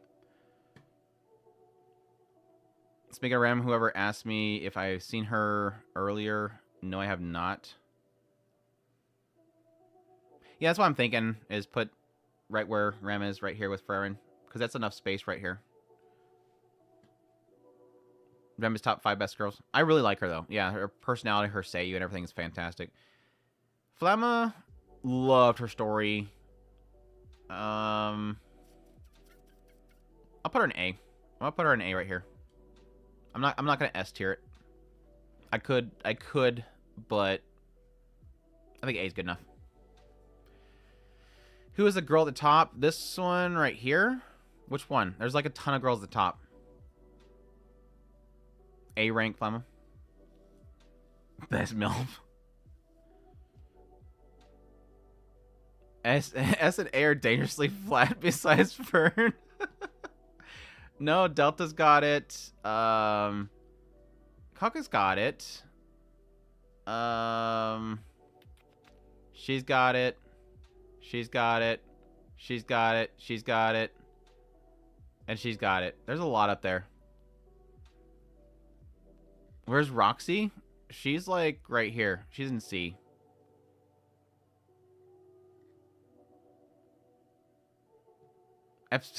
Epsilon technically's got it, but yeah, well, yeah, that. Trash.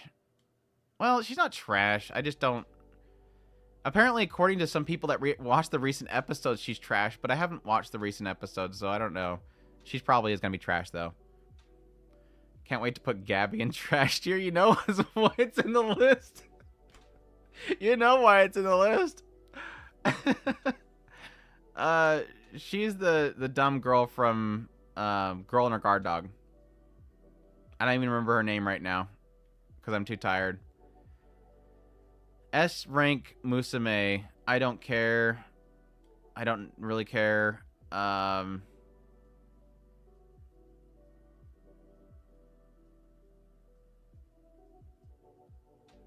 Yeah, she's fine.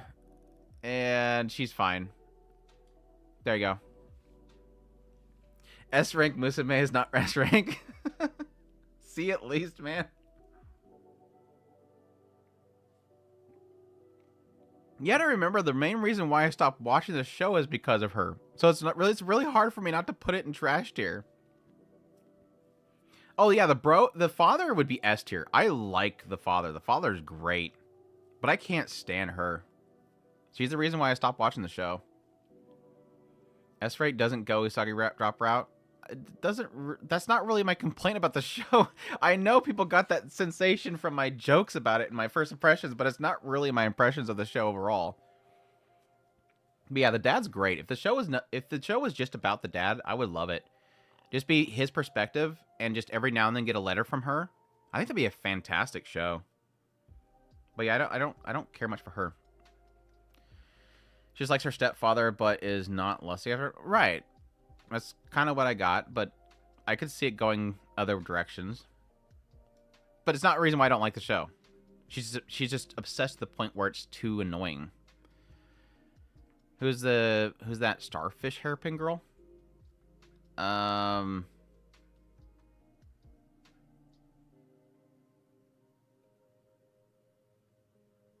don't know which one you talk about. That rank rated girlfriend? No, that was last season.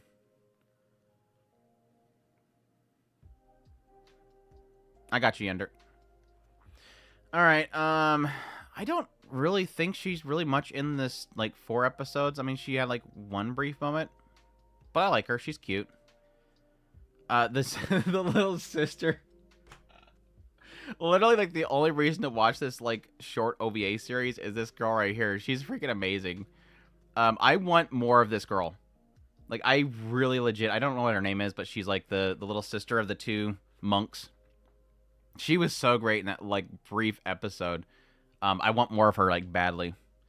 Plus, she got the same seiyuu as, Fapta. I'll put Knight from GS into C. She's down bad for Heavy Warrior. Oh, Goblin Slayer, I gotcha. The drunk lady, she's fun. Like, her comedy in that series is great, but at the same time, I'm not a fan of the perpetually drunk lady. Like, if I'm not working, I'm drunk. I'm not a huge fan of it, but there's some good comedy around her, that's for sure. It's still a long way, but I have to mention Viola from 4 Comma Show. Man, it's so funny.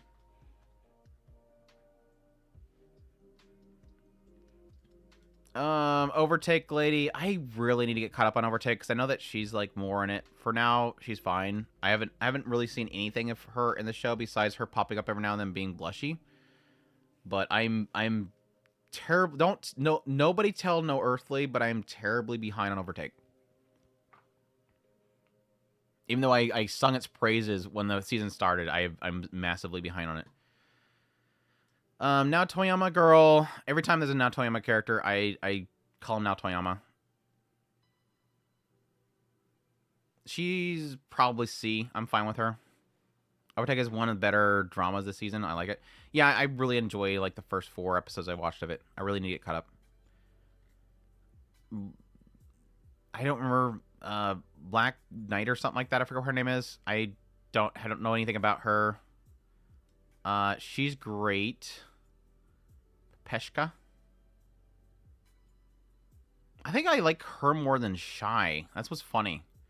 I think I like her more than Shy. I think now that I think about it, I think I like her more. I think I like Peshka more than Shy. I mean, Shy is super cute, but she's just great. The big sis. Once again, I like big sis characters. Shy's fine. I'll probably put her low B. And the goddess lady, I don't really care. My only one girl from Under Ninja wears face painted one. Just don't have no opinion of it.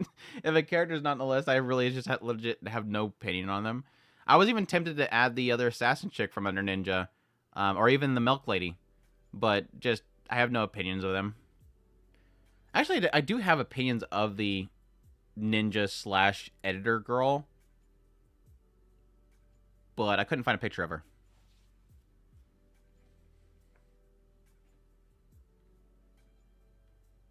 I like her more than Shy too, so I'm not the only one there. No, I think when the season first started, I think there was a lot of like massive love for Pepeshka, so it's not a big shock to me. I do like more Russian superhero more before Shy, but Shy is so pure. She is pure. Anna, I think her name is Anna. I will put her in B. I think she's super cute. I think she's a great co supporting character. I want to say co-main character, supporting character. Then I'll put her at S tier. I think she's fantastic. I love her. Twin Tails will save the future. She legit saving the future. Yeah, the council in her head's great. Tesuwa, yes. Tesuwa. She's fun. But you know, the main reason why I've been, and there's another one I'm behind on like 2 episodes right now, which I'm really sad about. The main reason why I like her so much, why she's in S tier, is because I like her.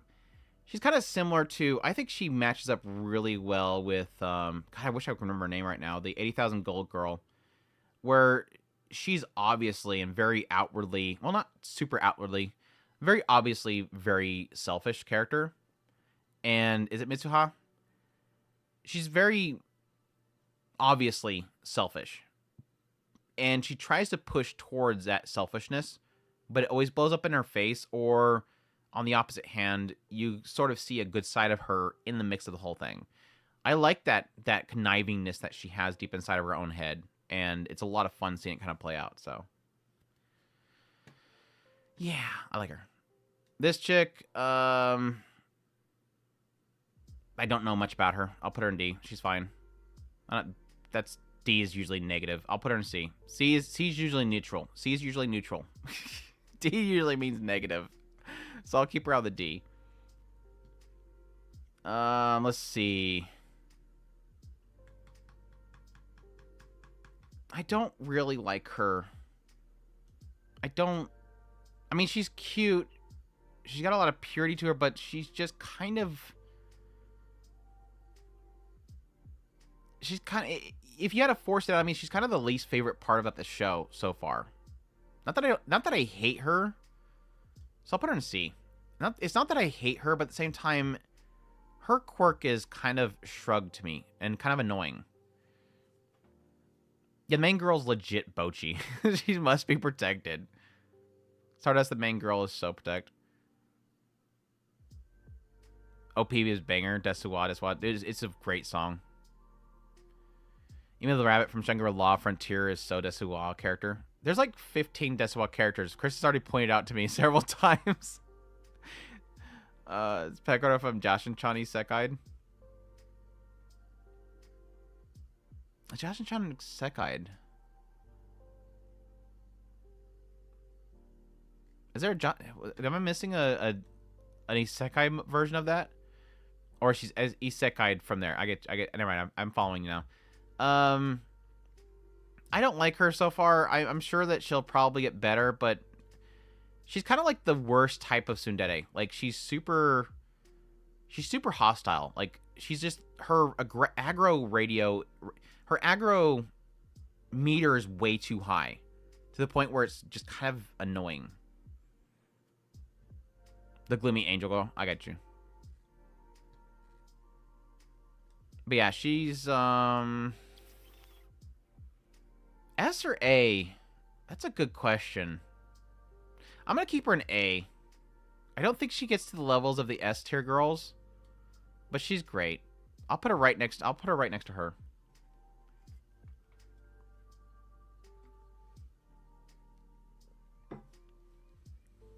A tier must protect. A must protect. And then I'll put her... I kind of want to put her right next to her because they have to be together at all times, but... I'm going to put her down a B. I'm going to put her right next to the Demon Girls. Yeah, I think that's good for you. I suspect you is broken C tier. Kanae from One of Her Girlfriends is a great tsundere character. She even soon, whatever she was viewing through the microscope, I love that. That was like, the reason I got a kick out of that scene so much is because literally you have this whole like super suggestive scene happening, and that should be the funniest part about the scene. But I like how the mangaka / the animators literally had that be the focus before she literally just takes over the scene. It was a great transition. That had me rolling. Let's see. Kaguya-sama Love is War. I got transported to another world as a witch and raised a girl to be a magician as well. It's literally the show. I haven't watched but like maybe 3 episodes of this, maybe 4 episodes. Because I watched the 3-episode drop and I think I watched another episode. It's a fine show, but I don't really have any opinion on the characters. Other than that, she's like amazing. Like her whole segment with her teaching her how to be a parent was so fantastic. But yeah, I don't really have an opinion on these characters. They're fine. She's super cute because of her Seiyu, though. Mommy Elf is an A tier.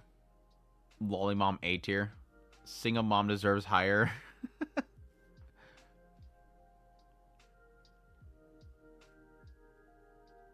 Viola must be protected. Don't need to protect. Love her mature in the sense of she is the top quality physically. Viola is B for brown.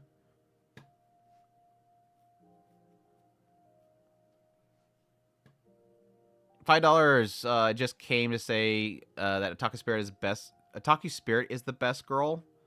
I love your videos. I'm not best girl. You cover all the anime I watch. Thank you, and keep it up. Thank you so much. I appreciate the $5. Thank you so much for your support. It means a lot to me, man. Good adaptation for common manga. If it's based on a 4 manga, which doesn't necessarily always have to mean that it's short form. I mean, it seems like they're doing well, but yes, it definitely does feel very skit based. But I think they're doing a good job of it, kind of flowing decently well. Let's see. I don't really, unfortunately, have any opinion on most of these girls. I love Kanoha. Like, she's super fun. I love her to death. She's literally me, as they say. She's literally me. I know that she can probably be very annoying to a lot of people because she's super loud. She's literally Kaguya-sama's inner voice all the time, like super hyper Genki and super loud. But I find that to be kind of... Is endearing the best word? It shows her passion. Like, she has a massive amount of passion, and I love that for that. And yes, like I said, she's super cute, so she works for me. The other girls, unfortunately, I have... These two are kind of neutral. Like, I don't really feel much for their characters. Like, they haven't been doing a good job of building these characters. This girl, I don't know what they're doing with her. Like, they turn her... I haven't watched the episode that... I think they released an episode yesterday, right? I haven't watched the recent episode, if that's the case. Maybe I did, and I don't remember. But they were turning her into, like, a honey trap, I guess? Or at least, like, a VTuber or something. Like, a streamer. Like, she's trying to find the Sims. She's using the guys. Which I don't necessarily think I'm, like, super into that whole transition, but it makes sense in a way. Like, she helped improve her self-esteem to the point where she's now using men. So I don't know. I'm not really fond of the direction they're taking her.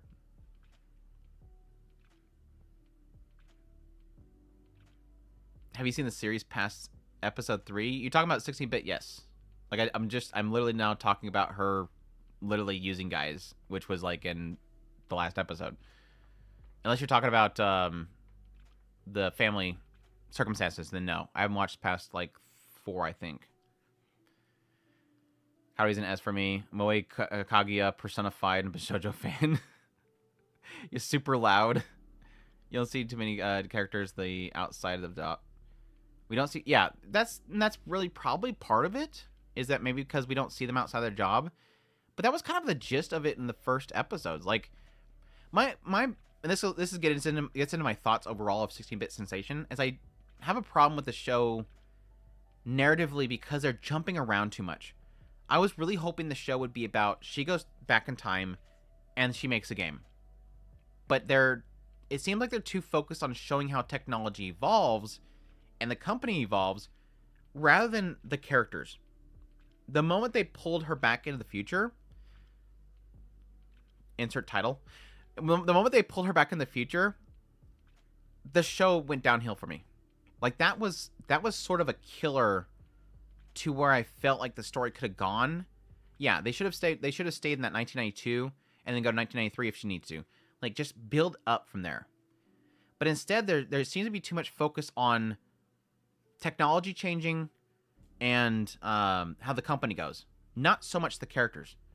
And that's kind of ruined it for me. I'm curious if the original manga is that way, because from what I understand, the manga is significantly different, is it not? That's why it's another layer. 16-bit Sensation, another layer, not 16-bit Sensation. So I'm curious if the manga... There's no time travel at all in the manga? Because I remember that the synopsis for the manga is that it's literally her. She goes to work for a computer store, and they had a Bishojo making place in the back. So I knew the moment the first episode started up, I'm like, this is not the synopsis at all. Yeah, the MC doesn't exist in the manga. Is the manga set in 1992? Because I know it's wrote by legit guys that work in the industry. Or at least it's manifest by them. Inspired by them. I'm going to say it's 60 pages. So I probably didn't watch the recent episode. Like I said, I wasn't sure if one released yesterday and if I watched it. It's been a weird week. It's been a really weird week.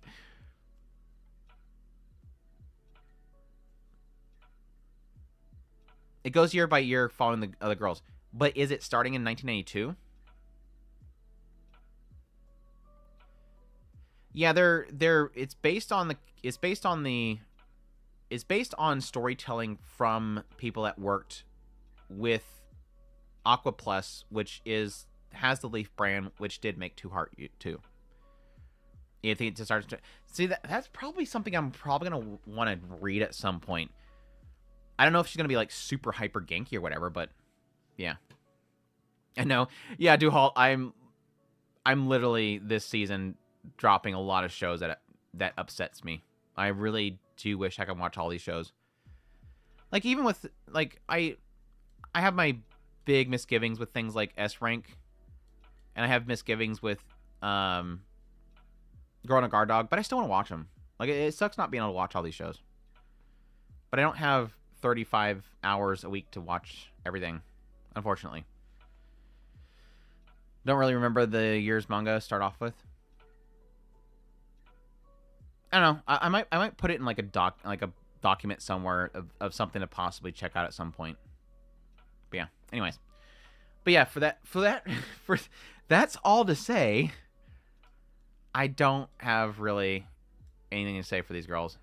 Again, I kind of want to bump. She probably would have been B tier, but she kind of bumped back down because of that whole weird. I mean, it's not a bad thing, but still, it was kind of like, ugh, I don't know if I really like this character as a personality anymore. And I don't even know if they're going to do anything with her besides have her stand on the sideline and possibly change. But rather just a normal slice of life about the game making. See, I'm fine with her being from the future and having the passion built up and expressing the first episode of 16-Bit Sensation. The first episode of 16-Bit Sensation is fantastic. I said it in my first impressions. I love the show starting out. I think it's got a fantastic premise of somebody seeing a dying industry. It acknowledges the dying industry. Then she goes back and she sees how she can possibly be a part of that industry. But then the time travel and the company's the focus, and it loses that heart, unfortunately. So it's a massive like disappointment for me so far. It was in my top favorite of the season so far when I made that list. Anyways. Yeah, that's it. Yeah, Mama Secret Agent. She has one scene this season. She was really cool in part 2 of season 1, though. I really like her character. Anya. Should I put Anya at the end here? That way everybody sticks around for a little bit longer. Okay. Anya's a best girl. We'll put up her in S tier right next to it. These two right here. Oh my gosh, dude. These two right here would be so much fun. I want to see a 16-Bit Sensation crossover with Anya from Spy Family. That'd be so freaking fun.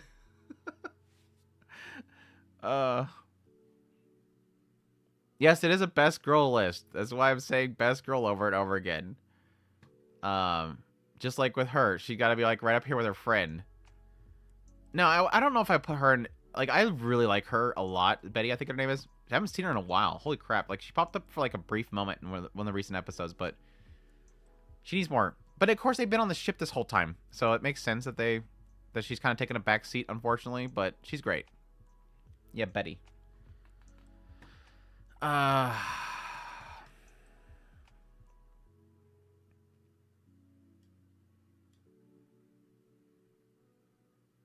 Yeah.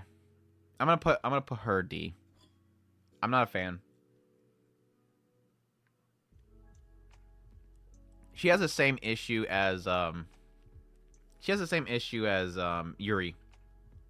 I don't like Yuri for the same reason I don't like her. She's too much. She's too one note. Way too one note for me. The mama of the boss family. I liked her story so far. Really like her. She's a tough mom. I give mad respects for tough moms. So she can... what do we even have any other really good moms this season? Besides, like, Yor is technically a mom. Oh, there's a mom right there. So we got like two really solid moms this season.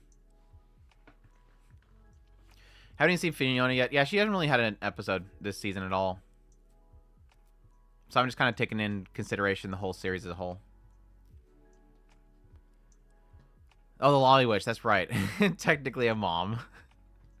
Yor, yeah, she's fantastic. I'm just more happy that we're actually getting Yor in action. After an entire season of her just sitting in the background wanting to cook things, I've been very pleased with how much Yor in action we're getting this season. I think this was probably the part in which everybody was saying, just wait, Andrew. She gets her moment. Just wait. I'm assuming this is the segment that everybody was talking about. That yes, at some point Yor will actually do her job. And seemingly want to quit her job. Anya grows into frieren. Becky grows up to be Aura. Yes. I'm not following... Okay, let me be perfectly clear. I'm not following you on the whole Anya grows up to be frieren. But I easily see Becky growing up to be Aura because she'd want to be able to control all men. Becky wants a harem of men, that legit, and she'd want some way of being able to control Lloyd. And that's pretty much the direction. Is that her? That's not Kinino's voice, is it?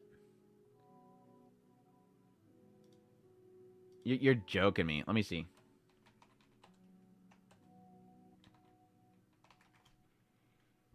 That is not Kinino's voice. Becky is not Kinino.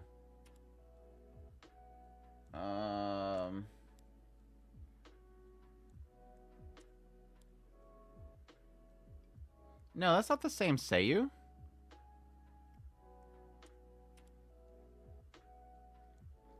That's not the same Seiyu. You're trolling me. That's not the same Seiyu.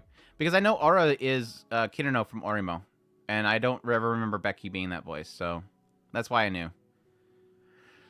Alright, Arknights.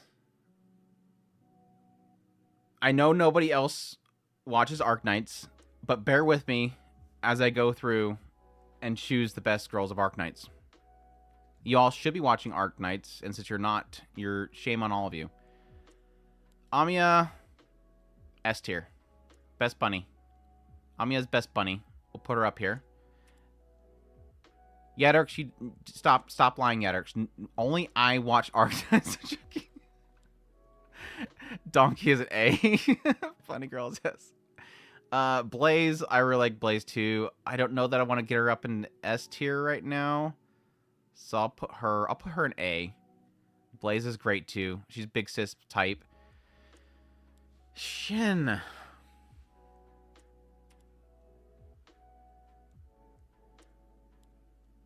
I am so mixed on Shin right now. The last episode has me very mixed on Shin right now. I think she's a fantastic character. Like, the writing around Shin has been really great. Like, literally this whole season has been Shin. Or at least half of it's been Shin. And I really do support her. And if it's going the direction that I think it's going, I can still, as a person, still kind of follow her. But damn, this recent episode really has me, like, massive question marks as her as a person. Not just as a character. I think I'm gonna put her. I think I'm gonna put her A. Just like she's being pushed by character alone. I do like her a lot. Yeah, they done both of them in fall, right? Because I think Prelude was fall as well, and this one is fall. We only got one more episode, so if you're gonna get caught up, it's the best time to get caught up because literally tomorrow is the finale. That sucks, dude. I forgot about that. It's tomorrow. Tomorrow's Friday. I forget. Yeah. I gotta get frieren done quick and then be ready for that. That sucks because frieren like drops right before it, so I have to do my watch of frieren, do my notes, do my recording, do my editing, getting it posted before I can watch Arknights. So I'm gonna have to like speed it, get it done quick. Was it Clown Slayer? I literally seen her for like 10 minutes. She got her butt kicked. She's seen her for like 10 minutes and she got her butt kicked. I have no opinion of her whatsoever. So I'll put her in C. Frost, shoot. Frost something. Help me. Frost, it's not Frostbite. What is it? It's Frost something. Somebody help me out here. Oh, it's Frostleaf. Thank you. Gosh dang it. I think she's super cute, and I feel bad that I forgot her name. I think B. I'm gonna go B. No, it's not Frost Nova. No, Frost Nova's next. Frostleaf. I think I'm gonna put her B. She had a great moment. She had a really fantastic moment. In terms of person for Shin, remember that the Yetis, while nice, were still part of the terrorists that invaded her city and destroyed a lot. And she's angry with the Black Coats for killing civs. Yeah, I understand all that. I understand all that. It's the conflict that I'm talking about is more in the idea that she knows that she trusts Amiya. At this point, I would see her trusting Amiya. And if Amiya says that there is a chance these people do not want to fight, and they're possibly not, like, fully a part of that group, but actually against that group, there was a chance there for peace. But she was unfortunately in a situation where she couldn't hesitate, and I fully acknowledge that. I fully acknowledge that they were pretty much being inspected, and that she had to make a move. But it still feels wrong. Like, it still feels wrong that on her call, they went in there and basically slaughtered them when they could have seen peace. I understand it. I understand both sides of it. It's what the story is doing. The story is creating a moral conundrum, and it's doing it really well. If my mixed feelings of last episode is what I would assume is the point, right? I would assume that's the point. It's supposed to make you morally conflicted. Frost Nova. If it weren't for the last episode, I probably would be completely shrug at her. But, I mean, I kind of like what sense they were giving me with her and Patriot. But, yeah, this recent episode was super good for her. Enough for an A. I don't know. I guess she's, like, right next to Blaze for me. I'll put her in B. I'll put her in A. Yeah, I'll put her in A. If Mushoku Tensei light novels are done, I would like to go to Apothecary Diaries. I would like to too, but I'm hearing very positive on how they're adapting Apothecary Diaries. I think they're moving things around, but I think they're being pretty good with it.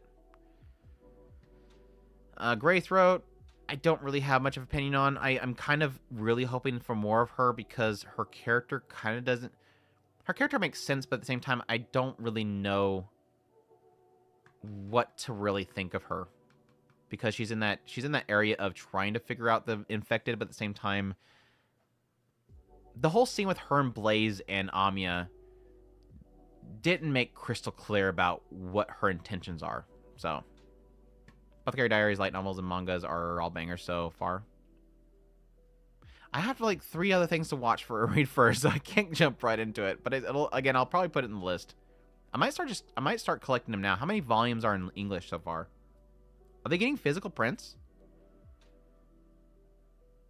That's a question mark. Are they actually getting physical prints? I guess they are. Let's see. I'm gonna keep her in B. I like her. I especially liked her in the first season. But I think she has some room to build. Reading the China Prince. Up to 12. I heard it's got a ton of chapters. I heard it has a lot of chapters per volume, which I don't think is really a big problem, unless the chapters shift the narrative and whatnot too much. We've been talking about where Andrew's going next at like volume 9. It has been a discussion for a long time so far. I think most of the discussion came up when I started picking up the... Oh, that reminds me. I almost forgot. Don't trip.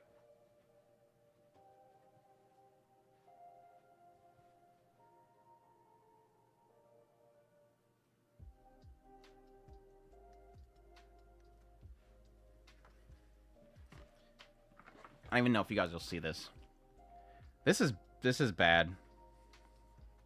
I don't know if the covers are spoilers, so I'll just show this on the side.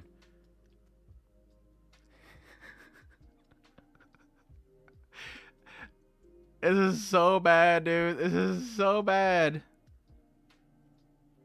I have a lot of mixed experiences with Barnes & Noble. Let me see if I can remember what the order was here. I guess I could have done this. Remember 20K, dude. They did offer me a refund. Okay. First disclosure. I pretty much pre-ordered all of Mushoku Tensei through Barnes & Noble. Mainly because I can set up a pre-order order and they will ship them as they come in. And so I have mixed experiences with Barnes & Noble and the idea that they ship typically in padded envelopes and stuff and they arrive damaged. But they're really good. Like they're very good about returns and replacements and refunds and all that kind of stuff. They offered me refunds for this already, but I told them I wanted a good copy. But let me see if I can remember the order in which these came in. I know this one is second. And I think this one's third. No, this is the first. All right, there you go. I figured out the order. So here's the first one that came in. Hopefully this will show up. Yeah, look at that. Look at the corner there, just kind of shoved in. Just smashed. So, by the way, sorry if you're not looking at covers for spoilers. I should have probably warned first. And then there's the second one. If I can hide my face here. That one's got... It's got the old smashed binding. And then my third one is... If I can do this. If I can hide. Hide, Andrew. Is... smashed right here. Which this is the one that I ultimately decided to go for. I'm like, I seen that one. I'm like, I'm done. I don't want to buy anymore. Or I don't want to wait for more to come in. So yeah, that was my wonderful trying to get 24. So only 2 more. My collection will be done. But that one's kind of a pain in the butt. So I'm sticking with this one. It's not that bad. Defiled. Anyways, back to the list. Back to the list. I completely forgot that I was going to joke about that on the stream. 3 more. I'm curious how long they'll go before they give up. Like, because they were pretty good about it. Like, again, the first one, they're like, do you want a replacement? I want a replacement. Second one come in, still damaged. Do you want a refund or not? I'm like, I just want a good one. I don't read, when I read Mushoku Tensei, I don't read from the physical book. I read a PDF of the book itself. So, I keep them in pristine condition then, yes. Or good condition until the apocalypse. And so, they don't look bad for me. I am a collector. And, okay, this is my philosophy when it comes to this stuff. I am the worst customer, by the way. I am legit the worst customer. My whole point, when I buy something, especially something that a series that I beloved, a series that I love, a beloved series, I'm collecting it. This is a collection, and I want it the best condition it can possibly be. But there is another side of it that is, you are paying $13.99 for this to be new and the quality that it should be. No damages. So when you get... I'm on the floor now. So when you get something that looks like it's been dropped on the floor, like this, that is them saying your $13.99 is not worth a new undamaged product. So there is a side of me that is for the point of it. There's a side of me that legit is I paid full price for a brand new product, and I deserve a brand new undamaged product. There's a principle. There's a principle behind it. So, and that's how I've been with all my collection. So like I said, I'm probably the worst customer. I'm probably the worst when it comes to customer service, because I expect to get my money's worth. So that's why I'm very a stickler about it. I'm worse. You're like, I would have gone for the 4th replacement. Oh, I probably should push for another one. I'm exact opposite. I'm proud of my books worn. I'm fine with them being worn. I am fine with this getting worn down. I choose to not read it on here. I'm mostly doing digital on these because I have to take notes for the videos themselves. So it's easier for me to take it from a PDF and break down it into notes that way, rather than me reading the book like this and I'm flipping through it and then I have to type down something. Then I'm reading through it and I'm typing down something. But no, I think wearing this down by reading it, like, yeah, in like 10 years, and I do my 3rd read through of this. When I do my read through, my reread, I will probably read from this. And I think that wears great. Yeah, it's fine. My whole point there earlier is that I don't want to buy it from somebody brand new, worn out, is the key thing there. You will never be banned from Barnes & Nobles, dude. You will never be banned from Barnes & Noble. If anything, they're going to probably offer you a spot as like a CEO at some point, because your investment in them is going to be high enough. Love your channel. Agree with the principles. We all accept the premium if we pay for it. Right. I mean, if it was a listing was used, then that's the accepting thing I'm going to do with it. Then you read it only to find out some weirdo translator censored the contents, or they just don't know proper English, or at least a spell check for, I don't know, the simplest misspellings. How's your day, Otaku? Just got here, by the way. Welcome to the stream, man. Yeah, everybody that joins the stream gets to see the new display that I'm like superly overly obsessed with right now. There you go. The new display. Owning my time. Anyways, unless what Sakurai hates Onimai. He's like, don't show that crap to me. Okay, okay, I love it. Onimai is the best. Good. One of these times somebody's gonna show up and I'm gonna show that and they're gonna immediately leave the channel. It's like suddenly the sub count goes down and they just disappear. Oh, you didn't order it? I thought you said you were gonna order one. But yeah, I would love that in an even larger size. That'd be fantastic. I mean, you got connection with Displate, right? You could probably tell them to add it. Big Onimai fan, so you're good. Yeah, I went a little bit overboard when it came to Onimai with my review. I think I probably Onimai review was one of the most difficult reviews to do, because it's one of those ones where I was like, I just don't know if I could ever do that show justice. But I wanted to convey, since there was a large amount of people that did not like Onimai, obviously. A lot of people hated it. A lot of people thought it was disgusting. A lot of people just had their immediate responses to it. And yeah, some people legitimately watched a lot of it and they were uncomfortable. That's fine. But trying to convey to the majority of people, not just the super fans that are going to watch the video and go, yeah, true, man. Yeah, I agree 100%.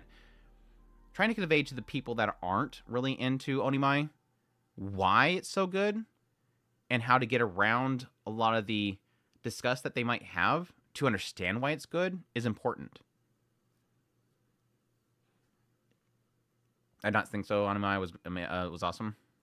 Yeah, Anime was legit like the best adaptation ever. Like it is something that took a manga that is very skit based and transitioned into something that was actually a full coherent story, which was great. I sold you on it, otherwise you wouldn't have watched it. Good, Ajinta. I am very pleased by that. I'm very pleased by that. That was my goal. Yeah, I really enjoyed the impressions video. I had a lot of fun doing impression videos too. Yeah, it I was not sure for the adaptation for a while because it didn't seem like they were doing the hot springs, but they eventually got to it and they did an amazing job with the hot springs episode. Anyways, Jessica's best cat girl. I love Jessica. She needs to stop crying. Please stop showing Jessica to just have her cry. Jessica needs more. She technically did have a good moment this season too, with her actually getting some strength. But I love Jessica because she's a cute cat girl, and she deserves better. I need a world where Jessica does not have to fight. That's the thing.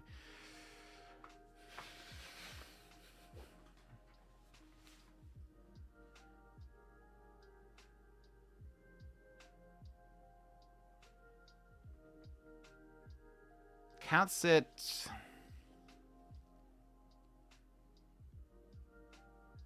It's so great you guys can tell when I'm actually trying to legitimately decide a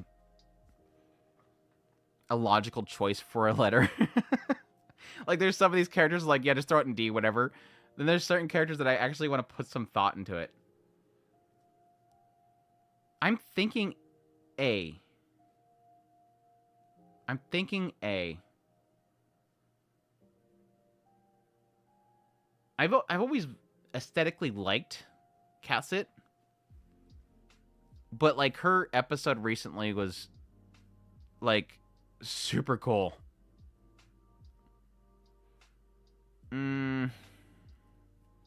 But she's one of those difficult characters because they purposely are trying to keep her backstory a secret. I'm gonna put her in A. I'm gonna put her in A, right next to Shen. Like my two, I'm kind of conflicted characters. I want more Cassit though. Yeah, the monster thing was amazing. We'll see. The whole panic scene during the hot spring was amazing. It was hilarious. Yeah, the only problem with that one was that with the censored version, you could not see the expressions, which kind of sucked. But yeah, for us that watched the uncensored version, it was great. Jessica gets an event in the game where she cries a little less. That's a good thing. There's a Delta and a Hot Springs water park. Arknights want to see Cruz. Just notice Kami-Arabi characters. Yeah, and they're so like the concept art too. That's the funny thing. Yen, I have no opinion on.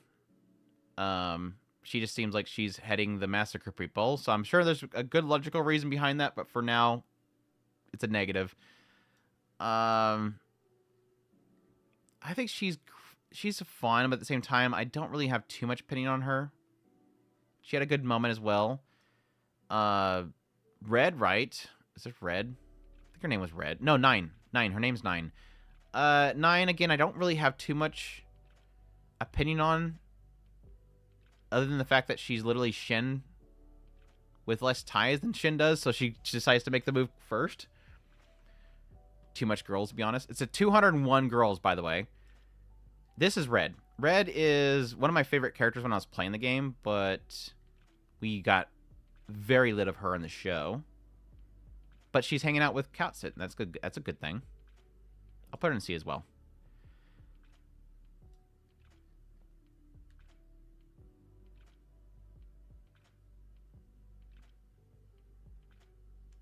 There. Right there. I love her so much. Swire is so great. Another Desawa type character, but yeah, Swire is. I want more Swire. Immediately, the moment she popped up on the screen, I'm like, this is literally Rin Tasaka and Arknights. Like, she's got the spunk of Rin Tasaka, and that immediately sold me on her. I love her. She's so freaking great. Yeah, I immediately told everybody, please tell me when she pops up in Arknight so I can roll for her and not get her. I literally told everybody, make sure to tell me when she pops up so that I can roll and not get her. But yeah, she's great. I love her spunk. She bounces off Shin so well. I like her. Dude, Frieren's not getting dethroned at all. She's also rich. That is true. Minus a piano right now. But minus a piano, but she's up there. Talala, I have no opinion of, other than the fact that she's evil. I'm sure there's a logical reason why she's evil, but for now she's just evil.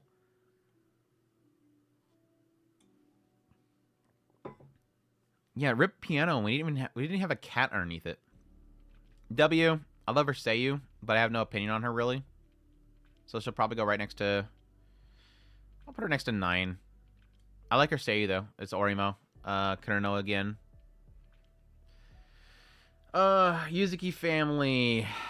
What's her name? I just watched her episode and I've already forgot her name right now. But I love her. She's got a lot of heart. My heart broke for her. She's pretty much like the tomboy character that gets a little bit of a reality check in order not to be a tomboy character. Uta, yeah. But I really liked her episodes. I'll put her an A. Her mama, I like her as well. Not that much, so I'll put her in a low B. Right next to the other mama. We have 2 mamas right here. This will be the B will be the tier for mamas. I see the drunk lady from Under Ninja in there. Yeah. Not a massive fan of the drunky lady. I mean, I like her humor, but I'm not a fan of her.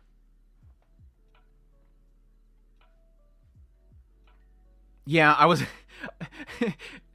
like this close to actually clipping that segment and posting it on Twitter and saying, stand aside, Jujutsu Kaisen, the action choreography in this scene was way too freaking good, dude. Like, legit, the choreography in that fight was way too high quality. It should not have looked that good. I mean, in general, Yuzuki family is actually doing a really good job of doing some really good animation when they need it. Like, the running scenes and stuff like that, it's really high quality. So I don't know. It sucks that show is not... it was a backstory fight between Uta and somebody in Yuzuki family. It's kind of one of those series where I don't know why... It sucks that it's not getting much attention. I understand why it's not, because it is a slice of life and not many people watch it. But like to get that much attention and that much quality for something that seems to be obscurely not being watched does kind of hurt. I don't remember the fights. It was basically trying to encourage her to appreciate her mother.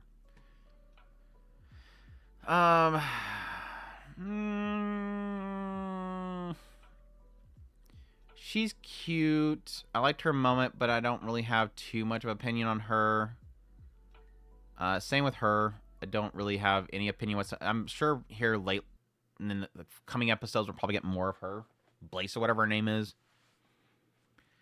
But yeah, she's probably A. I'm gonna put her in A. I'm not like super sold on her, but at the same time, she's too pure. I like that. She's too pure to the point where it can't. Too pure is an appealing aspect. The too pure girl is an appealing aspect, but I do feel sometimes like too pure can sometimes keep it from achieving S rank if they don't somehow break out of that mold here or there, if that makes sense. Yeah, you should go watch it. It was like literally like the recent episode. So, do I recommend Yuzuki Family? I highly recommend Yuzuki Family. It is literally like one of the best shows this season. Mainly around slice of life and family, especially if you have siblings, specifically brothers. It is really good. Like it hits like really a lot. It's probably one of the most real, relatable type of shows I've watched in a long time. So haven't seen the episode yet. Need to run and watch it. Yeah, should. I mean, give it at least 3 episodes. I told everybody at the beginning, watch 3 episodes of Yuzuki. If you watch 3 episodes and it doesn't hit you, because 3 episodes will give you plenty of the comedy, which is, it's not like a hyper comedy or anything like that. It's not a silly slapstick comedy, but it has situational comedy. It just kind of happens. But it'll give you a sense of it'll introduce each one of the brothers. It does a good job of giving plenty of their backstory and giving you kind of a sense of everything that sort of offers. The comedy, the daily life, as well as the heavy moments, and how the writer themselves expresses emotion. Which, again, if you watch the 3rd episode and you don't get hit by it, probably not the show for you. But I think that 3rd episode is extremely telling. My version of Yuzuki Family is that I have 3 girl cousins, me being the Minato position. Yeah, I'm the youngest in our family, but we have 3 brothers. So we're not 4. We're pretty close. But yeah, in that sense, I almost wanted to equate Yuzuki Family to Minami K, but my music die.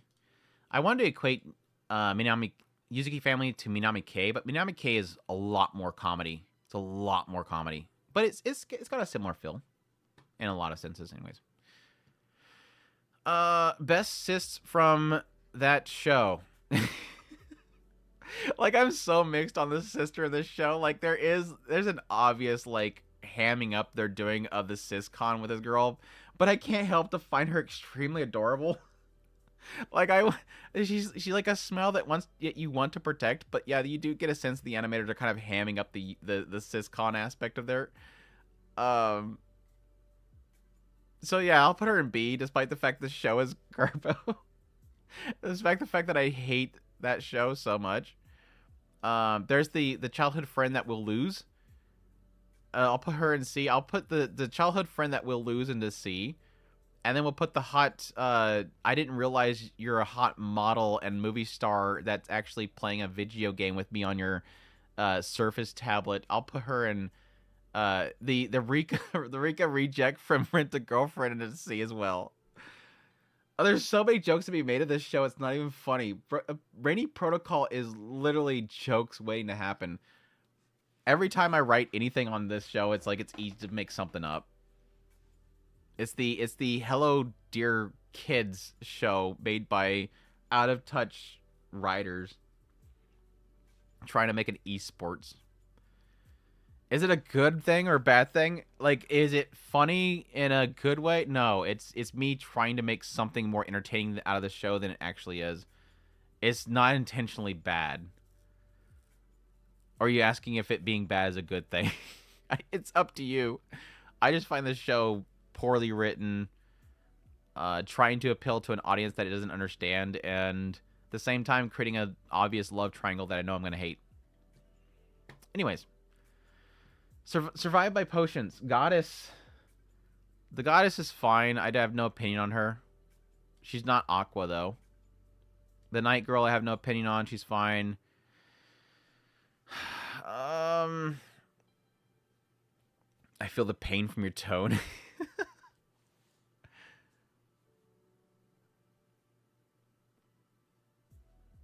I don't know. I don't know if I'm not sure if I'm a fan of this character or not. I have a trouble with trying to compare her too much to the writer's other stuff like 80,000 Gold. And she's kind of close to that, but at the same time, the show itself sort of holds her back from potential. Like, I feel the show itself is kind of ruining her character in the idea that it's kind of stuck in a loop. It's spending too much time just having her do a crazy thing and then get too much attention and then run from it. She kind of solidified herself in a town, but I still think it's kind of ruining her character. Who is this? Oh, it's the chick from Daigo. I have no opinion. I have no opinion of her either. The Daigo girl, I have no opinion on. I've not caught up with that show either. Pigtail Genki scientist girl. I kind of like her. She's a lot of fun. I'll put her in the B. Psycho almost girlfriend. It's kind of a C for me. I'm not like a fan of her either. Yeah, firefighter Dago. Cairo idea of surviving with potions is reshaping the nation of the world as A tier. Yeah, I got to the point where they have the invading nations, but I haven't watched the episode after that, where I'm assuming she makes an entire orphanage of kids fight in an army, which that sounds fantastic. Who is...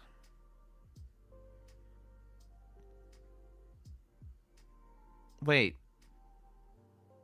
Am I getting my characters mixed up? Oh, she's the... No, which one? The pigtail girl is the scientist, right? Who's this chick? Oh, this is the idol. Okay, like I said, the artwork's different. The artwork's different. The web gaming, you didn't have to spoil it. I like how I'm sitting here trying to figure out the best non-spoiler way to explain this, and web gaming's like, just whatever. Nobody's watching it. Let me just spoil it for everybody.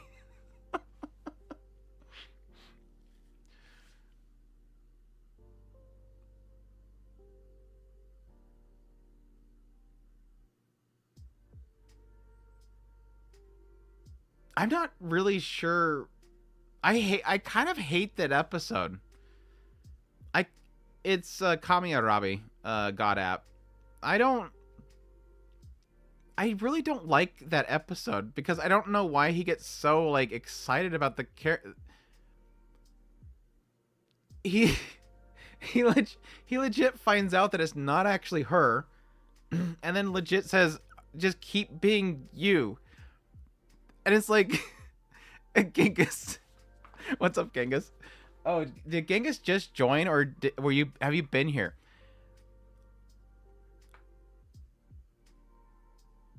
Yeah, I think my problem with that episode is that like there's so much build up in the idea that he's obsessed with her. She's all over his walls. He finally gets to meet her. It's not technically her. And then his resolve is to take hits so that they stay not them. And they go home happy. And like it makes of everything in that show that can technically make no sense, that one made the least sense. So D. So D. I have to figure out why I stopped getting notices on you. Probably because I'm shadow banned. I'm probably shadow banned. And then the little gremlin, I'll put her in B. I'll put her in B. She's fine. I like her. The guy's wife from Pluto, which I'm blanking on her name right now. I think she was a great character. I mean, she's a very much a support character, but I think in connection with the main character, I found the later parts of the show with her in it really emotional. But I don't know that that's necessarily due in part for her. So I'm going to put her in B, understanding that it's probably not necessarily her, but her as a supporting character that kind of makes her what she is. I didn't get a confirmation if he just joined.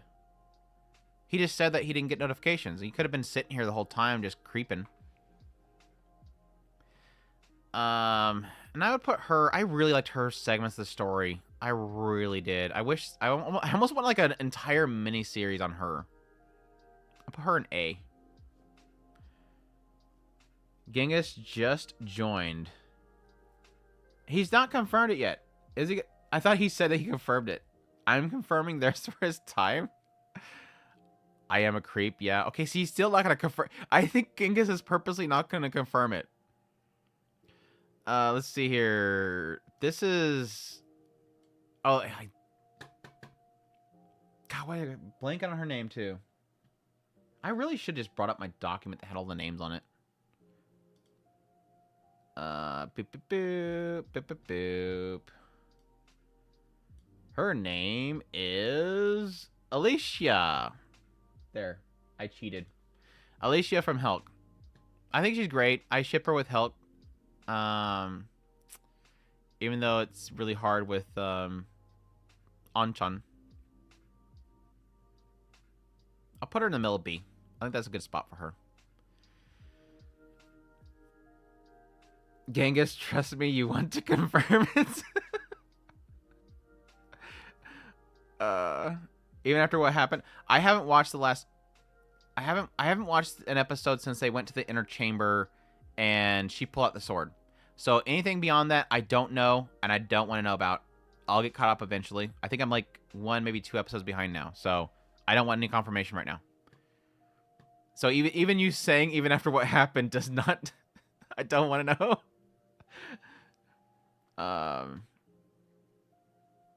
Yeah, that's not a confirmation, Genghis. You're supposed to confirm or deny if you just arrived here.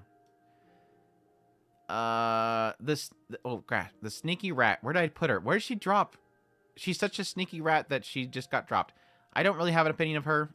But she's cute. The Immortal Girl. God, it feels like this is the problem I'm having right now with Hulk as a series. Is it literally feels like it's been. It technically is true. It's been what, like 3 months since we've seen any of the main casts, because it's been in this backstory for so long, and I'm still not currently out of the backstory from when I've watched. So, yeah.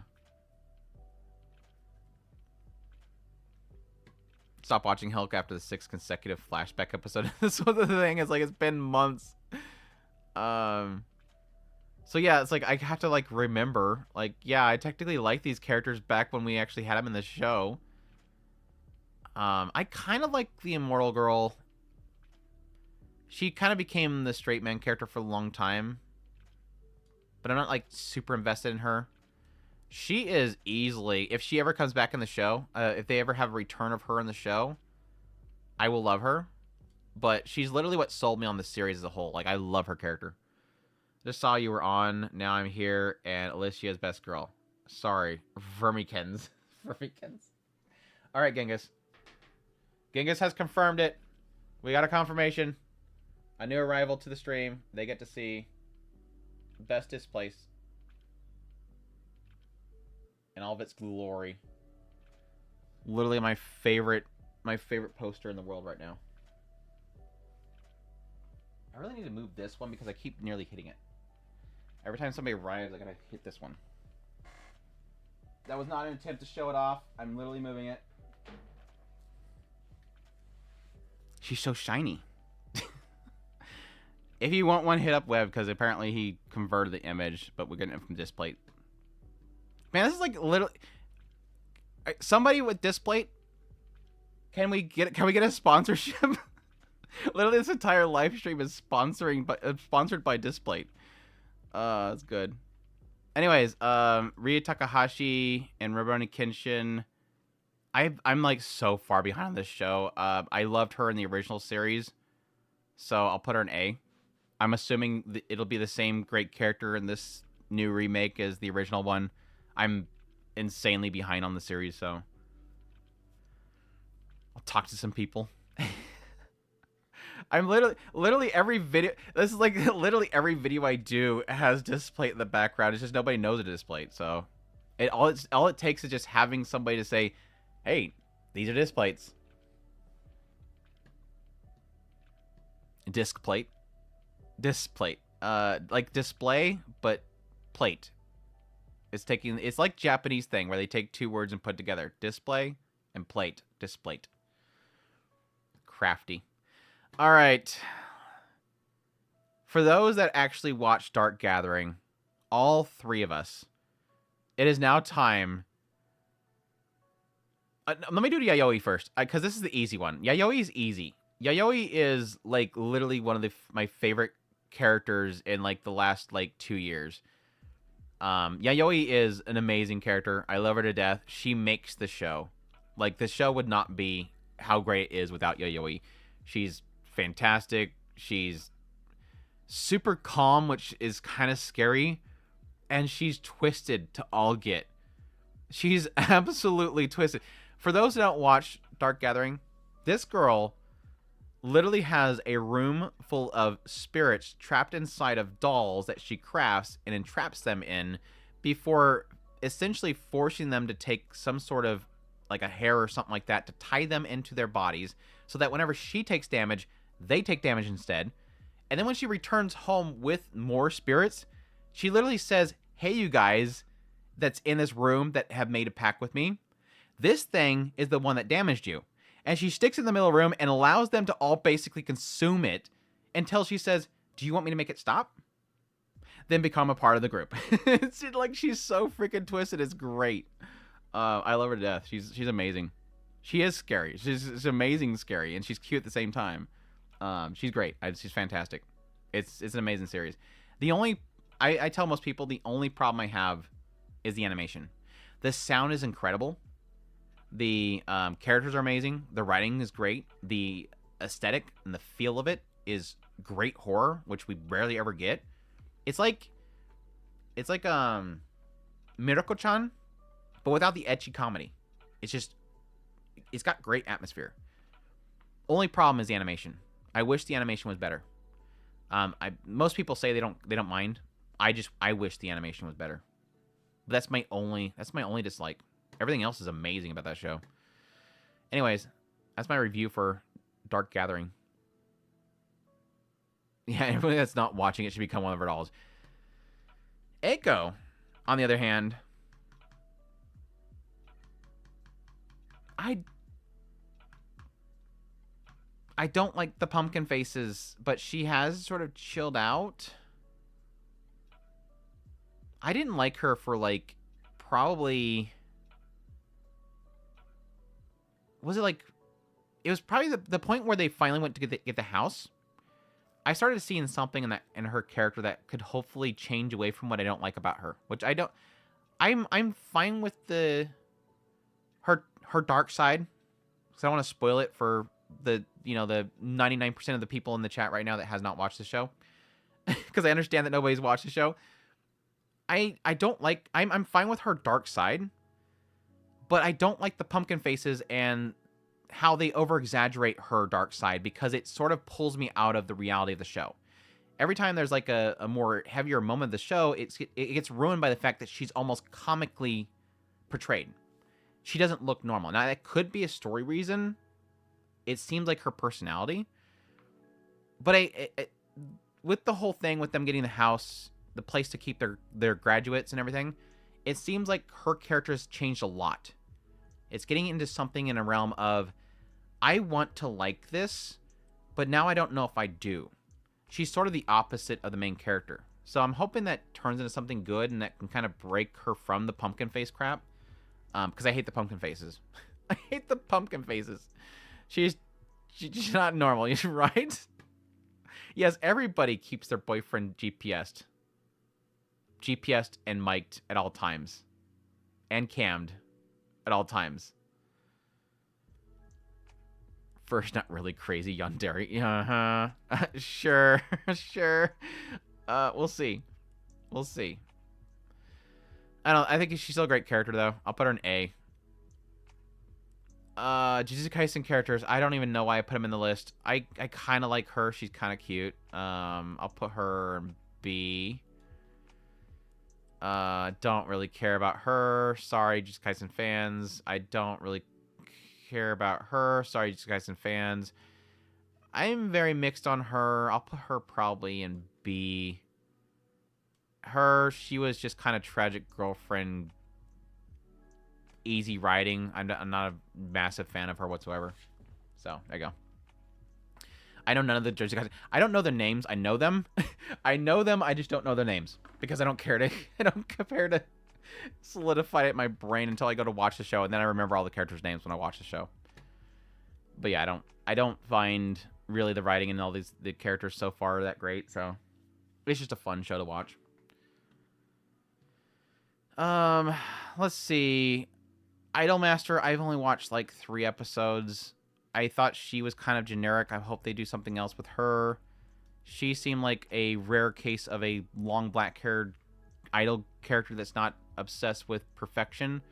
And she's a lot of fun because she keeps kind of putting the producer in a situation where he could be seen as dating a young girl, which is hilarious. I see maybe 3 Jujutsu Kaisens this season. 3? You've seen 3 Jujutsu Kaisens this season? How'd you watch 3 of them? Oh, 3 girls. Yeah, it's kind of a hot dog fest too. I felt the same way, but they're good hot dogs, I guess is the best way to put it. Don't clip that. Don't take that out of context. They're good hot dogs. I felt the same way when they were watching Naruto. True. Where's the OVA? I did not watch the OVA yet. I'm sorry. I learned about it like 2 weeks ago, I think, and then I was like, crap, I gotta go watch that, and then I forgot. But I do need to watch it. Clip it. Attack on Titan. The last time that I think... No, because I'm going to do the year best girl list, and then we'll finally wrap it up. But for now, the last time I have to do Attack on Titan characters. Probably... Yeah. Probably easily my favorite girl this series. I'll put her... Even being best girl this series... B. Mid B. I'll put it mid B. My favorite girl from the series, mid B. I think she's a solid character. Now, granted... Get it? Solid... She's a solid character. Because she's literally solid for most of the series. Okay, sorry. That was a dumb joke. That was a dumb joke. Moving on. Gabby, obviously trash. She's literally... She's probably like... She's literally Eren. Let's just say that. She's literally Eren. She just hates the other side and is to an illogical standpoint to the point where it causes more problems than good. Even after seeing good sides of the other side, still having this disgusting hatred for the other side. I understand why, but I don't like her. Like, I understand why she is the way she is, but it doesn't mean I like her. I did not like her at all for... So, Attack on Titan, it started out really great. Like, it was a 10 out of 10 start. And it was pretty much like 8 to 10 all the way through to the point where we get to the point where it kind of does the jump forward. And then when it does the jump forward, suddenly everybody from the original cast, I suddenly didn't really care so much about them. And it really did feel like a lot of the people from the other side I started to like more. And a lot of the people that I didn't care for in the first segments, like, his name's Anj, right? Like Anj, I started to like her a little bit more. So, she kind of like grew on me after a while. But she's still kind of like in... I'll put her in B. I'll put her right next to her. That's fine. I'll put her in B too. His story was great. Her story was really fantastic. So I guess I was wrong. I really did like Historia's story. It was still back when I really loved the series. So I'll put her in A. She kind of just disappears. For real, after all of her stories, still trash? Yes. Sorry. Sorry. Mikasa, I really don't like. I've never liked Mikasa. This is probably my hottest take, but I've never really liked Mikasa. I mean, I know people love the devoted girl, but I've never, not that I hate her, but at the same time, I just never, she's like a shrug character. And it's so funny that they actually try to turn it into a story beat. Why is she so obsessed? But at the same time, it's like, it's a little bit too late. It's a little too late, I guess. Peak, I really was okay with for the longest time, but damn if I didn't like her in that last season. The last movie, final episode, part 2X, final season, whatever. She was great in there, so I'll put her in the B area too. Sarah, rip. She was kind of annoying, actually, even though I kind of liked her at the very last minute. So, there you go. Potato. Face down, you know the rest. And then finally, the last girl of the fall season. The last one. The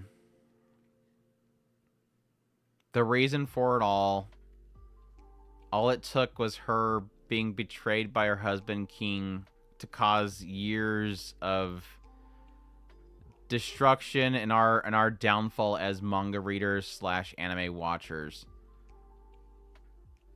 It's your mirror.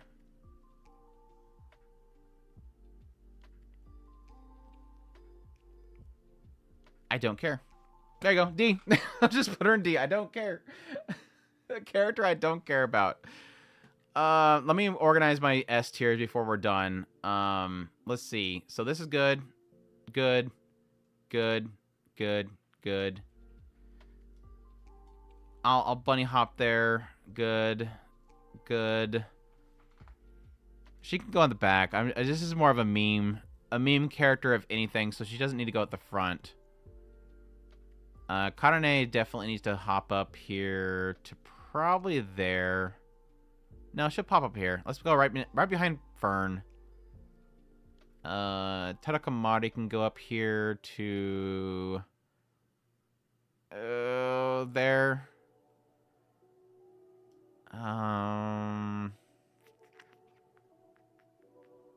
There.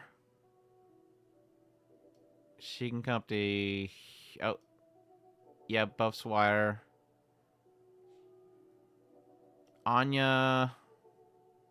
God, this is like the difficult part. Like the rest of the tier list is not the difficult part. It's the deciding S tiers that's the difficult part. Anya.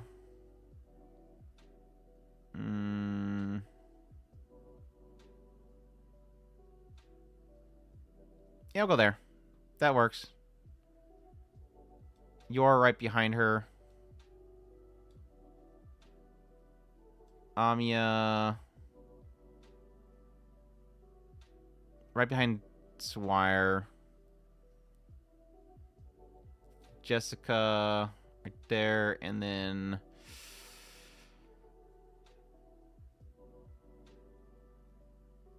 there. I think that's good. I think that's good. Surprising I put Sei too high. I think Sei works for me because she's just kind of... she's a good kind of normal. Like, she's a good kind of level-headed character. Like, it's not... she's not too much. She's not a character that you can't really understand. Like, she's very relatable in a way, I guess. She's very subtle. She's very relatable. And she's kind of a character that would... like, it's fun to kind of joke about the idea of, like, sitting down with Aura and having tea and just, you know, she's a waifu. But it's another thing to say a character that you would actually be willing to sit down and hang out with. And she's kind of one of those characters.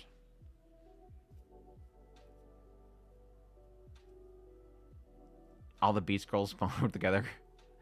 All of them are S tier, but some girls are more S tier than others. Yes, exactly. There's a S-1, S-2, S-3 kind of thing going on. So, anyways, that didn't take too long, but we spent too much time joking about my displays and doing sponsorships with display and stuff. So, I'm gonna wrap it up there. I need to get back to editing Mashiko Mondays. Next week is going to be chapter 8 and 9, I think it is.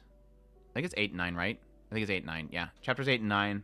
Is next Mashiko Monday, so I'm gonna get to editing that. But again, before I leave, did want to say thanks again to Webby for the great displays. They're fantastic. That's the other thing I need to do. I need to go get them all hung up. So, how long did it take for them to come? I think they're like what 4 days? I think it was 4 days. Ugh, show them off again. Frieren. I have to get this one hung up before tomorrow's video. I want this up on my wall before we do tomorrow's video. And then finally, that one. mine. The other two are not good. They're great, though. Under a week. Yeah. Like I said, it was not even like 4 days, it felt like. So, anyways, that's something else I'm going to show off. But I forget what it is. So, I'm going to call it there.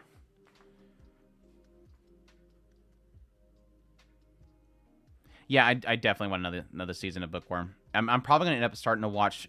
I'm probably going to start doing the read-along for Mashuko before that actually happens. So, that's unfortunate. Oh, customs can only be done by members. Oof. Yeah, I didn't think about that. That's a big oof.